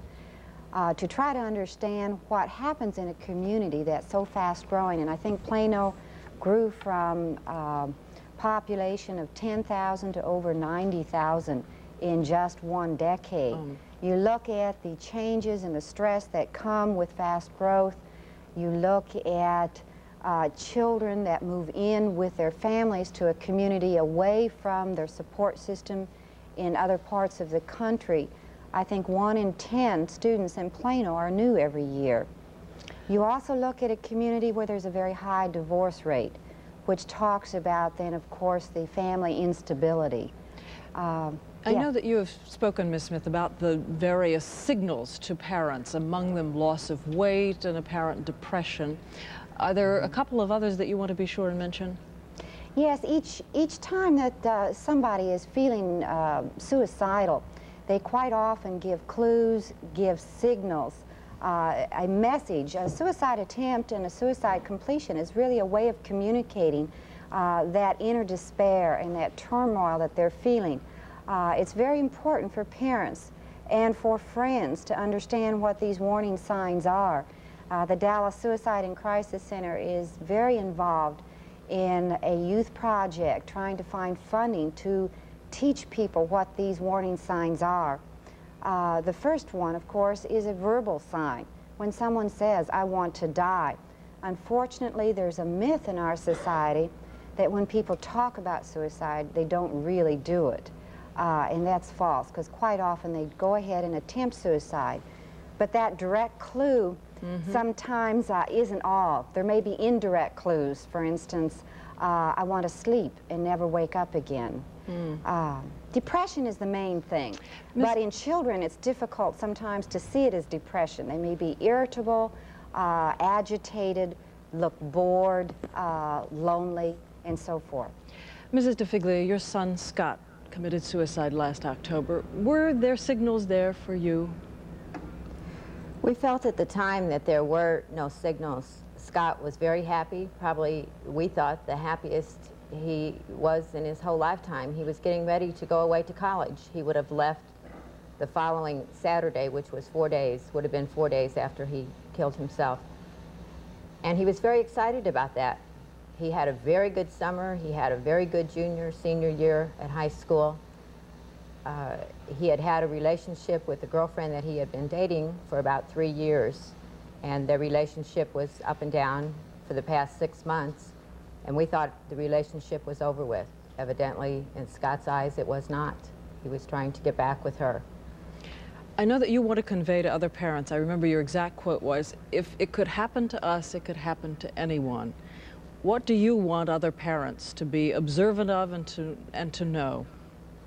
I would like to see our parents educated to all the facts about suicide. I think people do not like to talk about suicide.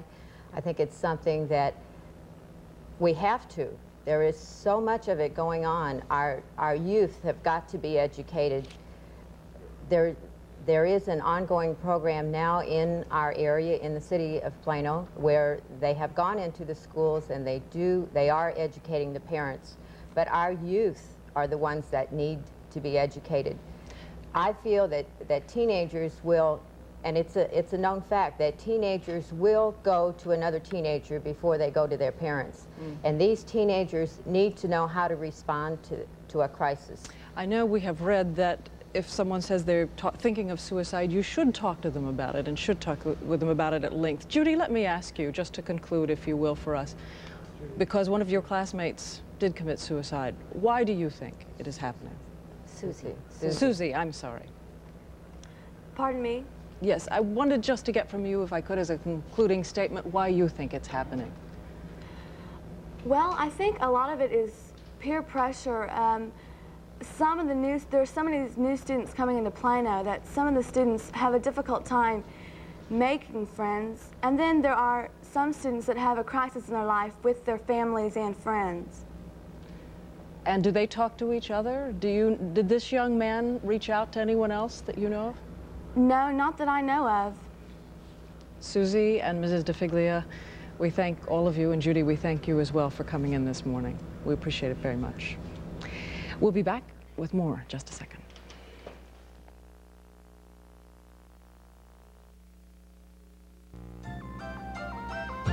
When you come through our door, we'll meet you with a smile.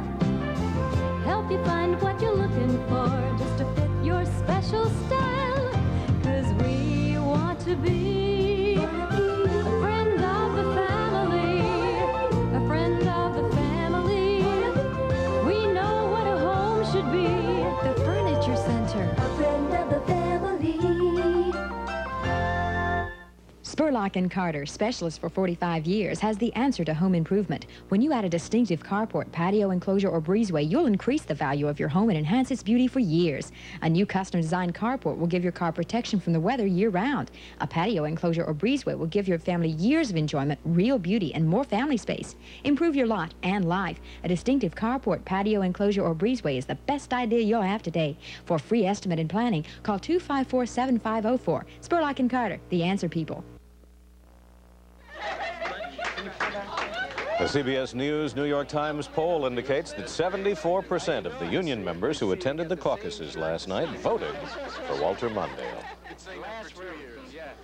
That was a not-so-secret weapon, labor for Walter Mondale. In case you're wondering just what one of these caucuses looks like and what the people actually do there, we sent Bruce Morton deep into Des Moines last night to find out.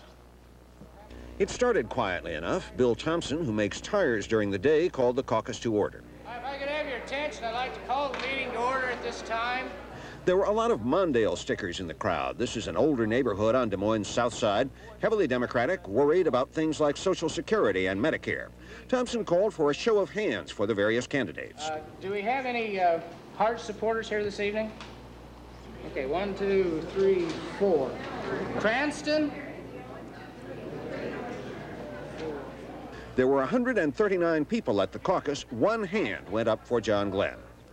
And only scattered hands, 3 or 4 or 5 for the others, until Thompson got to Walter Mondale.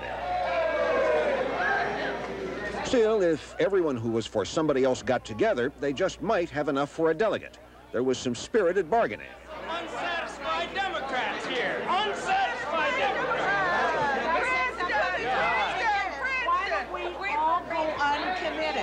everybody wants to join the herd. An intriguing offer from the Mondale man. Delegate if you come with Mondale. Thompson announced the final score. Delegate count will be 5 Mondale, 1 uncommitted. So Walter Mondale won here as elsewhere, won handily in a precinct which 4 years ago preferred Edward Kennedy to Jimmy Carter. CBS News and the New York Times sampled opinion in some precincts around the state and learned a little about the reasons for Mondale's victory. People said they voted for him because of his experience and because they thought he could beat Ronald Reagan. He did especially well with union members, not surprising since he's been endorsed by the AFL-CIO. Bruce Morton, CBS News, Des Moines. Diane, that's what it means to stand up and be counted. We just about saw a divorce take place until the husband finally walked back to another group and joined his wife as ordered. Thank you, Bill. And coming up in our next half hour, Pat Collins talks with the godmother of soap operas, Agnes Nixon. We'll continue in a moment.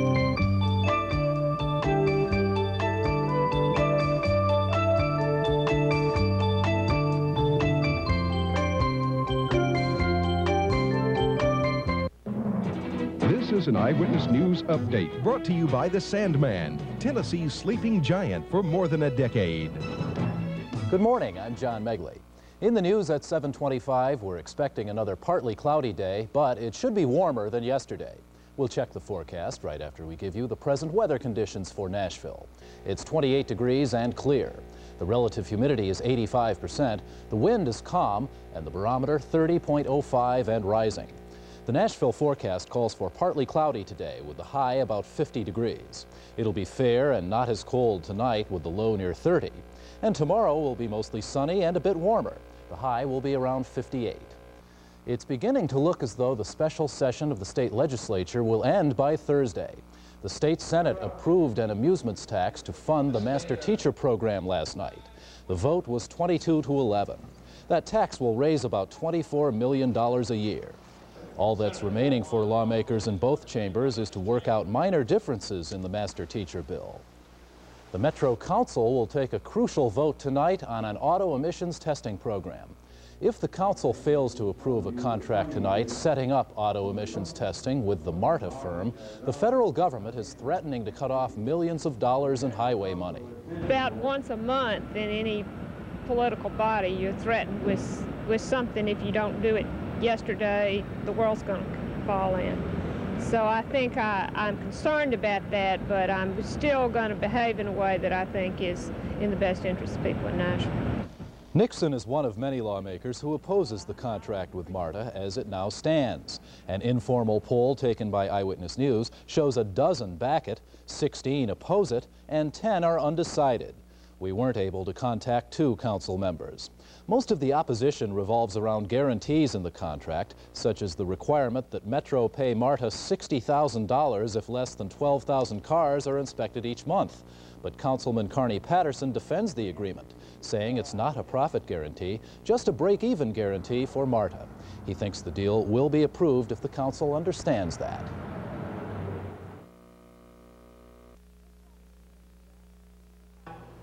Let's drop a few names, Jack. Sealy Posturepedi.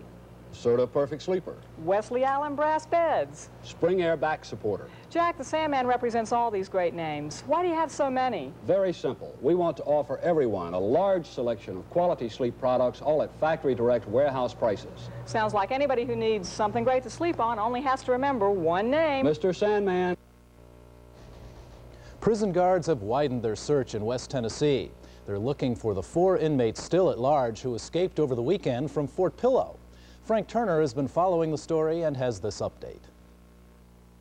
Local police in Mason, Tennessee reportedly received a call from a Mason resident that 1 or 2 men were seen walking along a set of railroad tracks just south of the city. Highway patrol officers in the area responded and were joined in a search of the surrounding woods by 2 groups of corrections officers. So far, the search has turned up nothing. Authorities have just about given up combing the wooded area south of Brownsville, where weekend sightings of the 5 escapees had sparked a concentrated search effort lasting more than 2 days.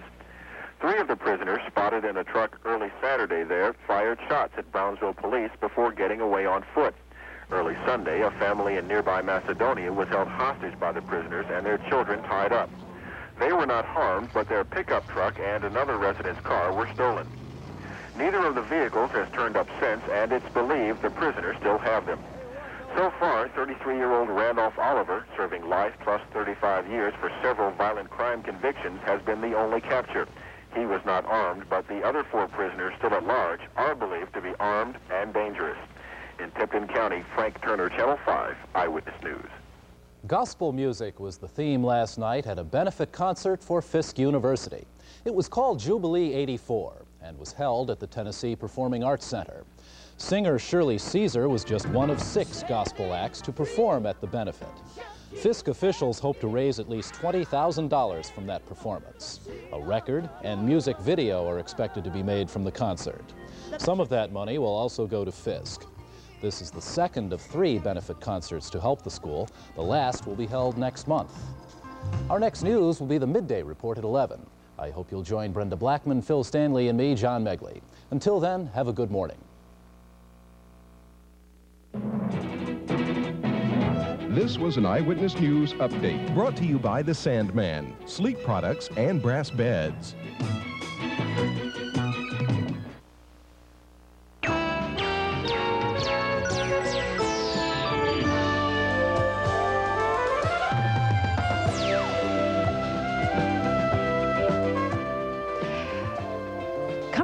Agnes Nixon, the queen mother of the soaps. Oh, she has seen it all. How many traumas, betrayals, infidelities, reconciliations, murders, and pregnancies? Seen and survived them all. This morning we'll hear her distilled wisdom as she talks with Pat Collins in this final half hour of the CBS Morning News on this Tuesday, February 21st, 1984. Bill Curtis is in Iowa this morning, if you've just tuned in. Bill? Well, the tumult and the shouting is dying down here in Iowa, Diane, but it's just beginning along the rest of the campaign trail. We're going to be giving you the results of last night's Iowa caucuses, and we'll be hearing what the candidates have to say about their showings. That's coming up today on this Tuesday, isn't it? February 21st. With 96% of Iowa's precincts reporting, Walter Mondale has won 52% of the delegates.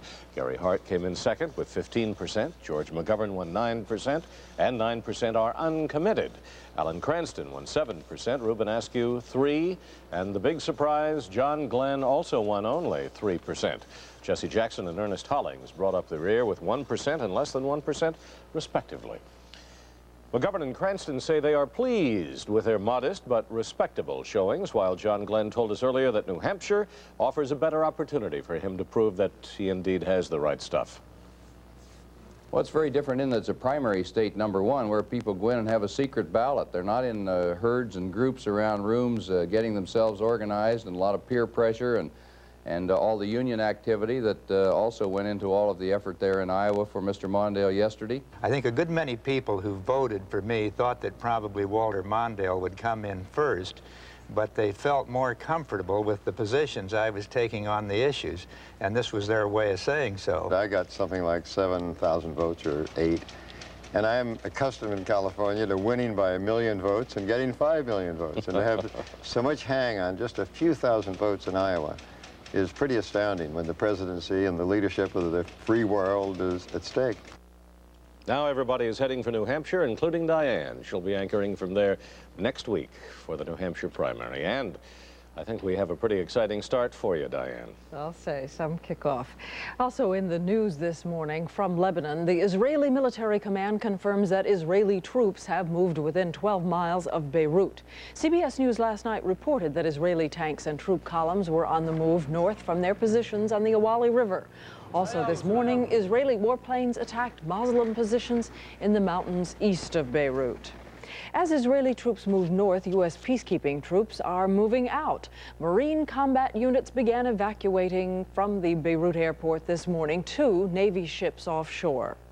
A Polish woman is out of prison for the first time in 4.5 years, thanks to some help from her boss.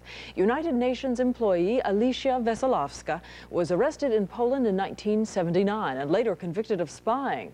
The UN has been lobbying for her release ever since and finally won it yesterday during a visit to Warsaw by the UN Secretary General. A 14-year-old Mexican boy who was mistakenly deported from the United States last week is back with relatives today. Mario Garcia, who is a legal resident of the United States, was taken to Tijuana by immigration officials. They picked him up in Santa Ana, California, where he told them he was an illegal alien. He says it was to avoid being beaten up. After a night in Mexico, he walked back to the United States. And we will return, not on foot, but by the airwaves in just a few minutes. Time now, 34 minutes past the hour. Agnes Nixon has had a TV soap opera on the air 5 days a week, every week for the past 27 years.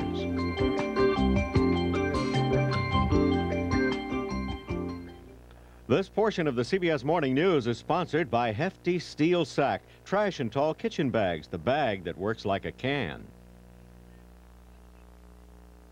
Another can, Charlie. That's a can? It's Hefty Steel Sack, the bag that works like a can. It's plastic. It's made of a plastic formula called Linear D. Linear D. So strong and puncture resistant, Steel Sack can hold more than ordinary bags. Even impossible trash? Without split. Without splitting. That's some bag, Charlie. Strong. Like a can. Hefty Steel Sack trash and tall kitchen bags, the bag that works like a can. Tobacco smoke. It's unpleasant, it's unhealthy. Other air filters can help remove it, but the efficient new Norelco Clean Air 9000 can do the work of 6. Watch. In an independent test, Norelco was compared to these 6 machines, some more effective than others, in chambers with equal amounts of smoke.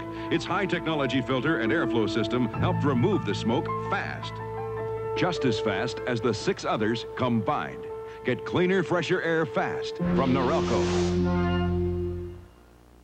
In this puzzling world of vitamins and minerals, none of these leading brands is more complete than One A Day Plus Minerals. By comparison, Theragran M is missing 7 nutrients, Myadex 6, Unicap M 7. Of all these, One A Day Plus Minerals has the most complete vitamin and mineral solution to help you get what you need.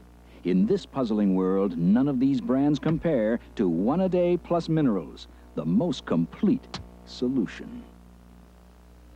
Americans have always been on the move, heading out toward a better life. And today, North American leads the way. As America's favorite, with the largest fleet, well-trained movers all across the land. Wherever your dreams take you, we'll get you there with a smile.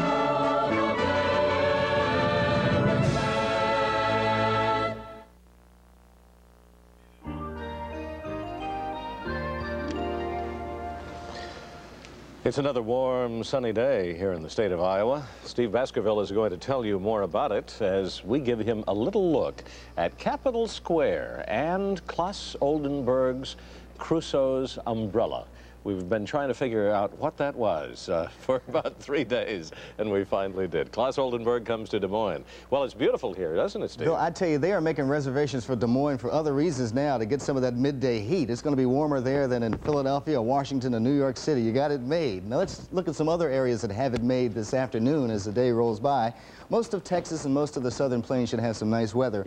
This little L is a little low-pressure system right now, but it's going to grow a little bit more intense as tomorrow rolls by. So enjoy the good afternoon you should have in El Paso because it's headed in this direction. There's still a mixture of snow and rain developing on the California coast, but other than that, most of the rain seems to be in the deep south and some clouds lingering on in the northeast. But how cold will it be overnight tonight? Let's go take a look at the overnight lows. They swing across. Actually, the freeze line is from Wilmington, Delaware, on up to Chicago and down around El Paso, Texas. And anywhere north of that is going to be pretty cold. Teens around the mountains, and you could expect anywhere from 4 to 8 inches of snow by late Tuesday. And look at how cool it's going to be up in New Hampshire and parts of Vermont in the teens by late tonight and overnight tonight. Now, tomorrow afternoon, for the most part, we'll have sunny skies as the sun really filters through most of New England.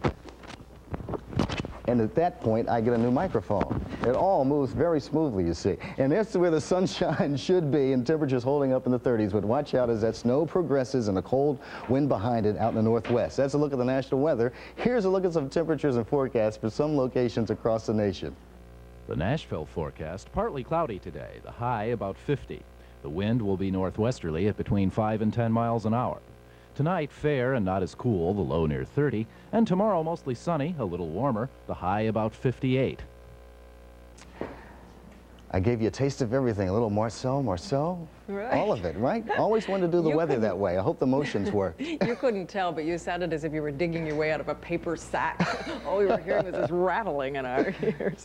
Thank you, Steve.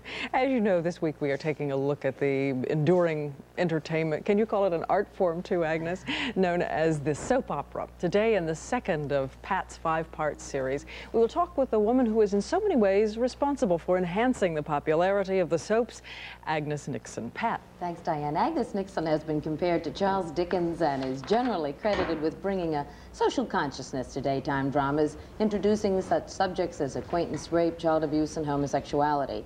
Miss Nixon has figured prominently in the success of 7 shows, including the 4 she created: All My Children, Search for Tomorrow, One Life to Live, and Loving. Face it, Mike. What you went through over there changed you. It's like you told Noreen you're a different person now. And if she doesn't get that, you're better off alone. All right now, Miss Adams. We're going to have to do a pelvic exam. We're going to do everything we can to make it as easy as possible for you. Thank you. You see, this exam is very important if you want to press charges against your assailant. I am indeed doing better than Jenny is. Have you heard anything new about her? No. It's ironic something like this had to happen to them now, though, just when she and David seem to be getting along so well. Don't you agree that marriage is a partnership? Yeah, but not with you having to support it. Baby, this is the only thing that's going to keep us together. Now, you will just have to swallow your pride for a while. Good morning, Agnes Nixon. Good morning, Pat. For all the topicality, it would seem that human relationships are still the basis of soap operas. Have to be. Have to be. Have to be. What emotional needs do they fulfill? Well, for their entertainment, first of all, but if it's a good soap, the characters have to be real, and the audience can empathize with them or say, I know someone like that, or there but for the grace of God go I. So that there is that feeling that they can learn something from it as well as being entertained. To what degree are they, Agnes, a substitute for absent friends, absent family, and particularly for a lot of children today who come from separated, divorced homes, are they a substitute for absent parents? In some cases, I think they're a substitute for many things in life. They are also, though, as I said, empathetic in loving. You saw a brief bit of a man who 10 years later is having delayed traumatic stress due to Vietnam. And that was a recall, which was just on the show. And today in America, many thousands and thousands of men are having this problem because Vietnam was the unpopular war. And no matter how we feel about it, those men who went over there and fought and died are now came back feeling we're hated. And so that's something that people can relate to, understand. But is it that you feel that the soap operas have a special contract with the viewer that maybe a nighttime show does not have, to give them what they want or to give them what they read about in the newspaper? What they give them is something much closer to real life. Nighttime serials are on at the most 26 weeks a year. One episode each 26. We're on 5 days a week, 52 weeks a year, 260 episodes. So every day is a new day, just as it is in our lives. So it is a form that's much closer and that the audience then empathizes with. They enjoy, I'm not putting down the nighttime soaps, but there's a tremendous difference and a chance for character growth in a way when you have 260 episodes a year that one doesn't have in a nighttime serial or series. Character growth and also character unhappiness. No one in soapland is allowed to be happy for long. Happiness is transitory. Disaster is inevitable. Why is that? Why couldn't there be a character now and then who would have a happy life? We do have people who are having happy lives. Yes, but they get run over a week No, from no, Tuesday. they don't get run over. Sometimes they move, fade into the sunset. Well, like Link and Kitty on Children Who Moved to King's Cross. But life is a vale of tears, someone said. Most people don't need to be told how to cope with happiness, but they need to be told how to cope with tragedy. But they do need to know that happiness is possible. Oh, and yes. Don't and the we start- soaps sometimes suggest that you can have this happiness, but it's only for the next 2 weeks, and then your time runs out? I disagree with that, Pat. I really do, because Jenny and Greg just got married, and they're divinely happy on All My Children. But that was just last week. Heaven only knows what will happen to them by August. That's true, but I don't know what's... I may get hit by a truck when I leave this studio. Oh, no, please, no. ABC will think it's a plot to get rid of its #1 rating point. No, please don't do that. No, but I'm just saying that conflict makes drama, and drama is necessary for any form of entertainment, except comedy, but comedy is probably the best comedy is laughing at oneself.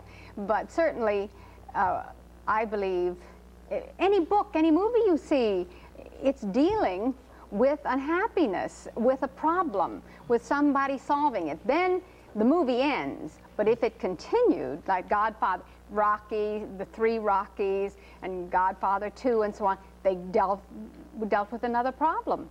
Just having 2 hours in a movie of happiness, or a serial that's nothing but happiness, isn't going to make it. But at the same time, you must give the viewer the feeling of people they can relate to, people that they would like to have as their parents or surrogate parents, friends.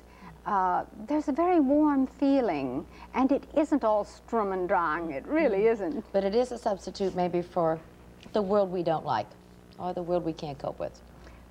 I think it's a substitute, not a substitute, but an example of how people are coping. I think this is a message we try to get across. For instance, in Loving, it's the fact that if we keep loving people enough and not be hostile and angry, we will have a better life. Well, it's a good thought to leave us with. Thank you, Agnes Nixon. Diane? Thank you, Pat. And Agnes, for heaven's sakes, be careful when you leave this building. And when we come back, we will talk more about the role your own attitude plays in recovery from an illness. 14 minutes now before the hour. Born on this date, Barbara Jordan and Tricia Nixon Cox. This portion of the CBS Morning News is sponsored by Nitol with DPH. It helps make you drowsy so you can fall asleep fast. Are there nights you can't sleep because you take your job to bed? I'm behind schedule. Here's a sleep aid for the 80s. Nitol with advanced formula DPH. Faster and safe used as directed. Nitol helps make you drowsy to fall asleep faster. Faster than without Nitol. When you take your job to bed, I'll never make my quota. reach for Nitol with DPH and fall asleep faster. Nitol with DPH, a sleep aid for the 80s.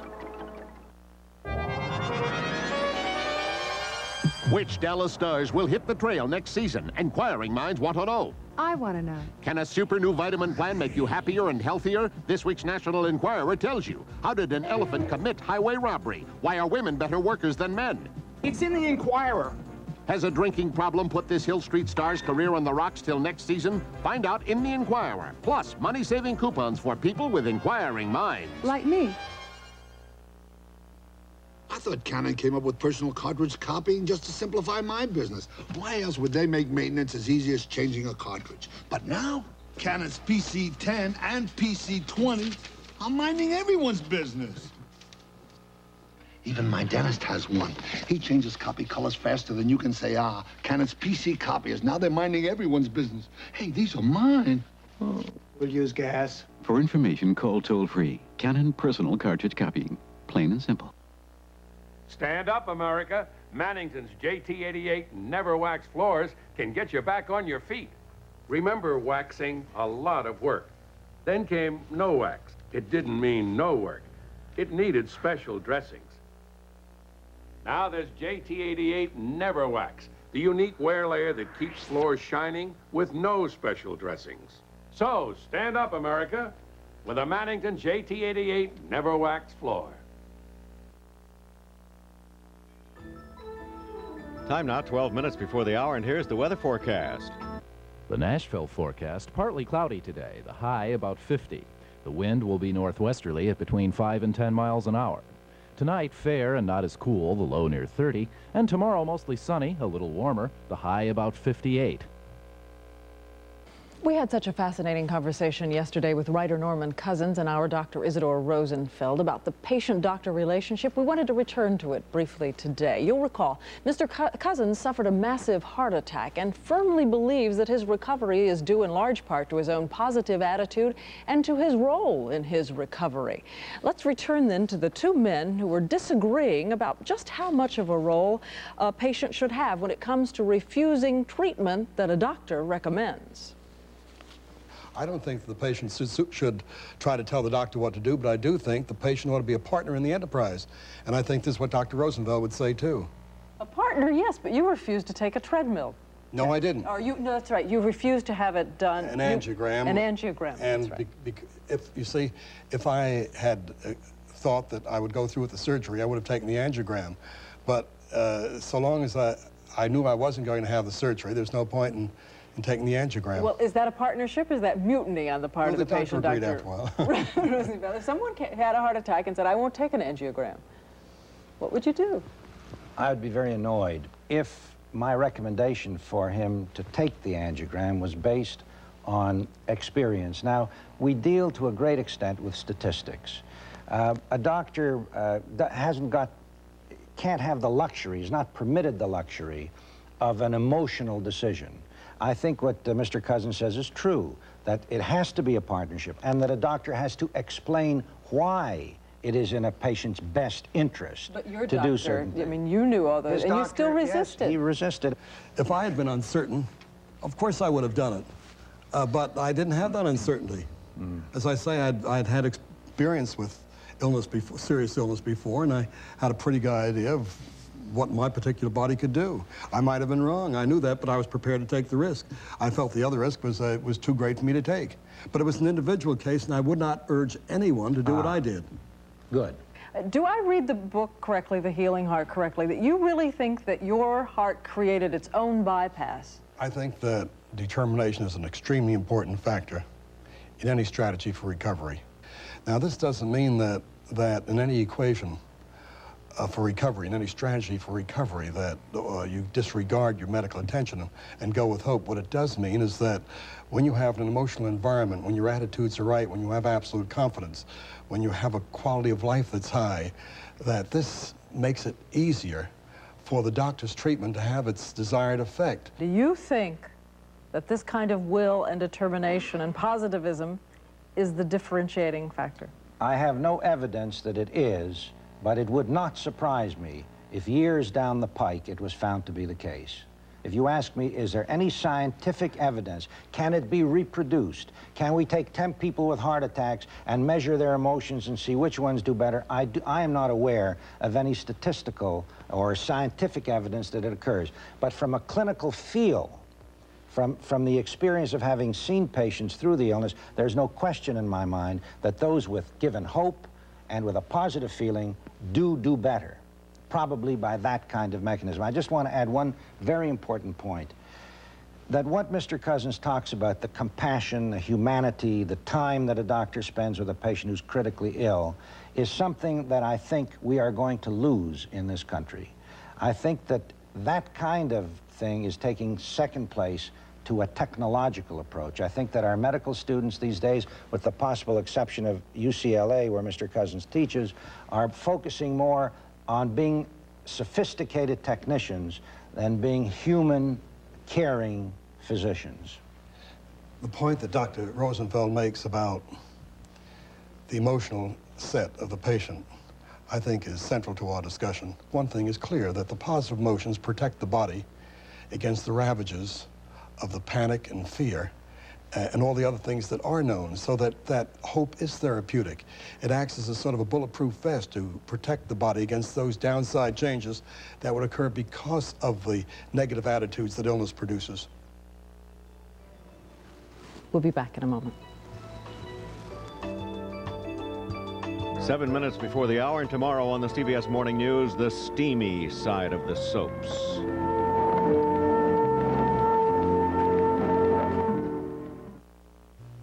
Now for your arthritis. The aspirin you take once in 8 hours. Bayer timed release aspirin. One dose is 1,300 milligrams strong. Take it in the morning. It's timed release to give you long-lasting relief during the day. Bayer Timed Release works on minor arthritis pain fast, and it lasts. Take it at bedtime, it lets you sleep through the night. Now for your arthritis pain, the 8-hour aspirin, Bayer Timed Release Aspirin. I know I need to get help with my money, but where am I going to get the time? The only people who get really good help with their money are the ones who don't need it. The last time I went to get financial advice, all I heard was gobbledygook. It hasn't been easy getting help with your money. You've been put off, confused, and double-talked into doing one of the worst things possible, nothing. Well, it doesn't have to be that way, because the Sears Financial Network is here with member company offices throughout the country. For your investments, there's Dean Witter with almost 60 years of experience. There's Coldwell Banker, the nation's largest full-service real estate company. And for insurance, Allstate, a partner with Sears for over 50 years. And in more and more Sears stores, there's a Sears Financial Network Center open every hour Sears is open. It's time. You got the help you need. The Sears Financial Network. Trust us to make it work for you. When my mom came from Kansas to see her new grandchild, we were so proud. But that night... Lynn, with all the travel, I'm sort of constipated, and I forgot to pack our family friend. Ta-da! X-Lax. I knew you'd have it. Like mother, like daughter. Families that grew up with X-Lax like to stay with it. It's easy to take and works so gently, overnight. In this house, it's always X-Lax. Same as at home. Chocolated X-Lax. Make it your family friend. When people think of Iowa, they invariably think of corn, or if they're a little better informed, they may think of the Mississippi River, or the Iowa Writers' Workshop, or the Indian Chief Black Hawk. But only Frank Courier and a select few think of skiing. This is KXEL, Waterloo, Iowa. Time now for the KXEL Ski Report, sponsored by Oak Highland Ski Area, 2 miles north of Waverly, Iowa. It's about the last thing you'd expect in the middle of corn country. And for skeptics who reject the notion of downhill skiing on the flatlands, it may be one of Iowa's best-kept secrets. I've never skied the mountains myself, so I don't know what it's like. If you try it once, you kind of get addicted to it. Not exactly deep powder alpine skiing, but it's real. And that's what draws hundreds of Iowans each weekend to Waverly, to the slopes of this 150-foot hill. Used to ski Nebraska, but there's not too many hills over there either. Minnesota's a lot better. Maybe so, but Iowa's not a bad place to start. Go wild down the hills and just hot dog it. And when you fall in Iowa, you don't fall as far, or worry what people might say. You can come skiing here and you don't have to be afraid to talk to anybody. Anybody will talk to you at all. Against a backdrop of grain elevators and cornfields, Oak Highlands is all in the family, the Arch Dunkelberger family, who decided it was high time even farmers had a cure for cabin fever. Well, the farmers, they come out here and they're not all dressed up like what you see out west.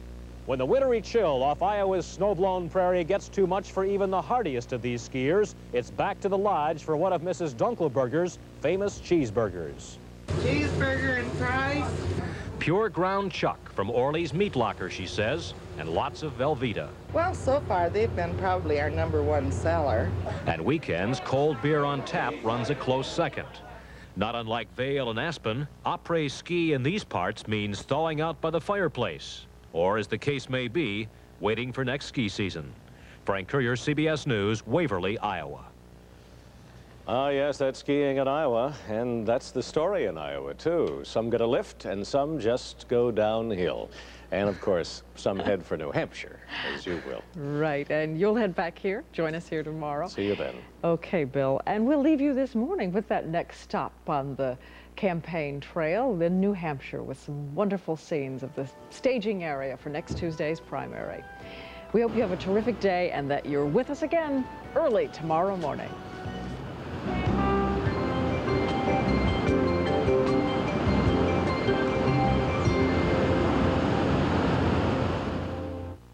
the Iowa caucuses. What does the first voter decision of '84 mean? How will it affect the New Hampshire primary? The story tonight on the CBS Evening News with Dan Rather. Live, the 31st Annual America's Bake Off Contest, hosted by Bob Barker. Some of our most creative cooks vie for $130,000 in cash prizes today. This is CBS. I never loved horses until I saw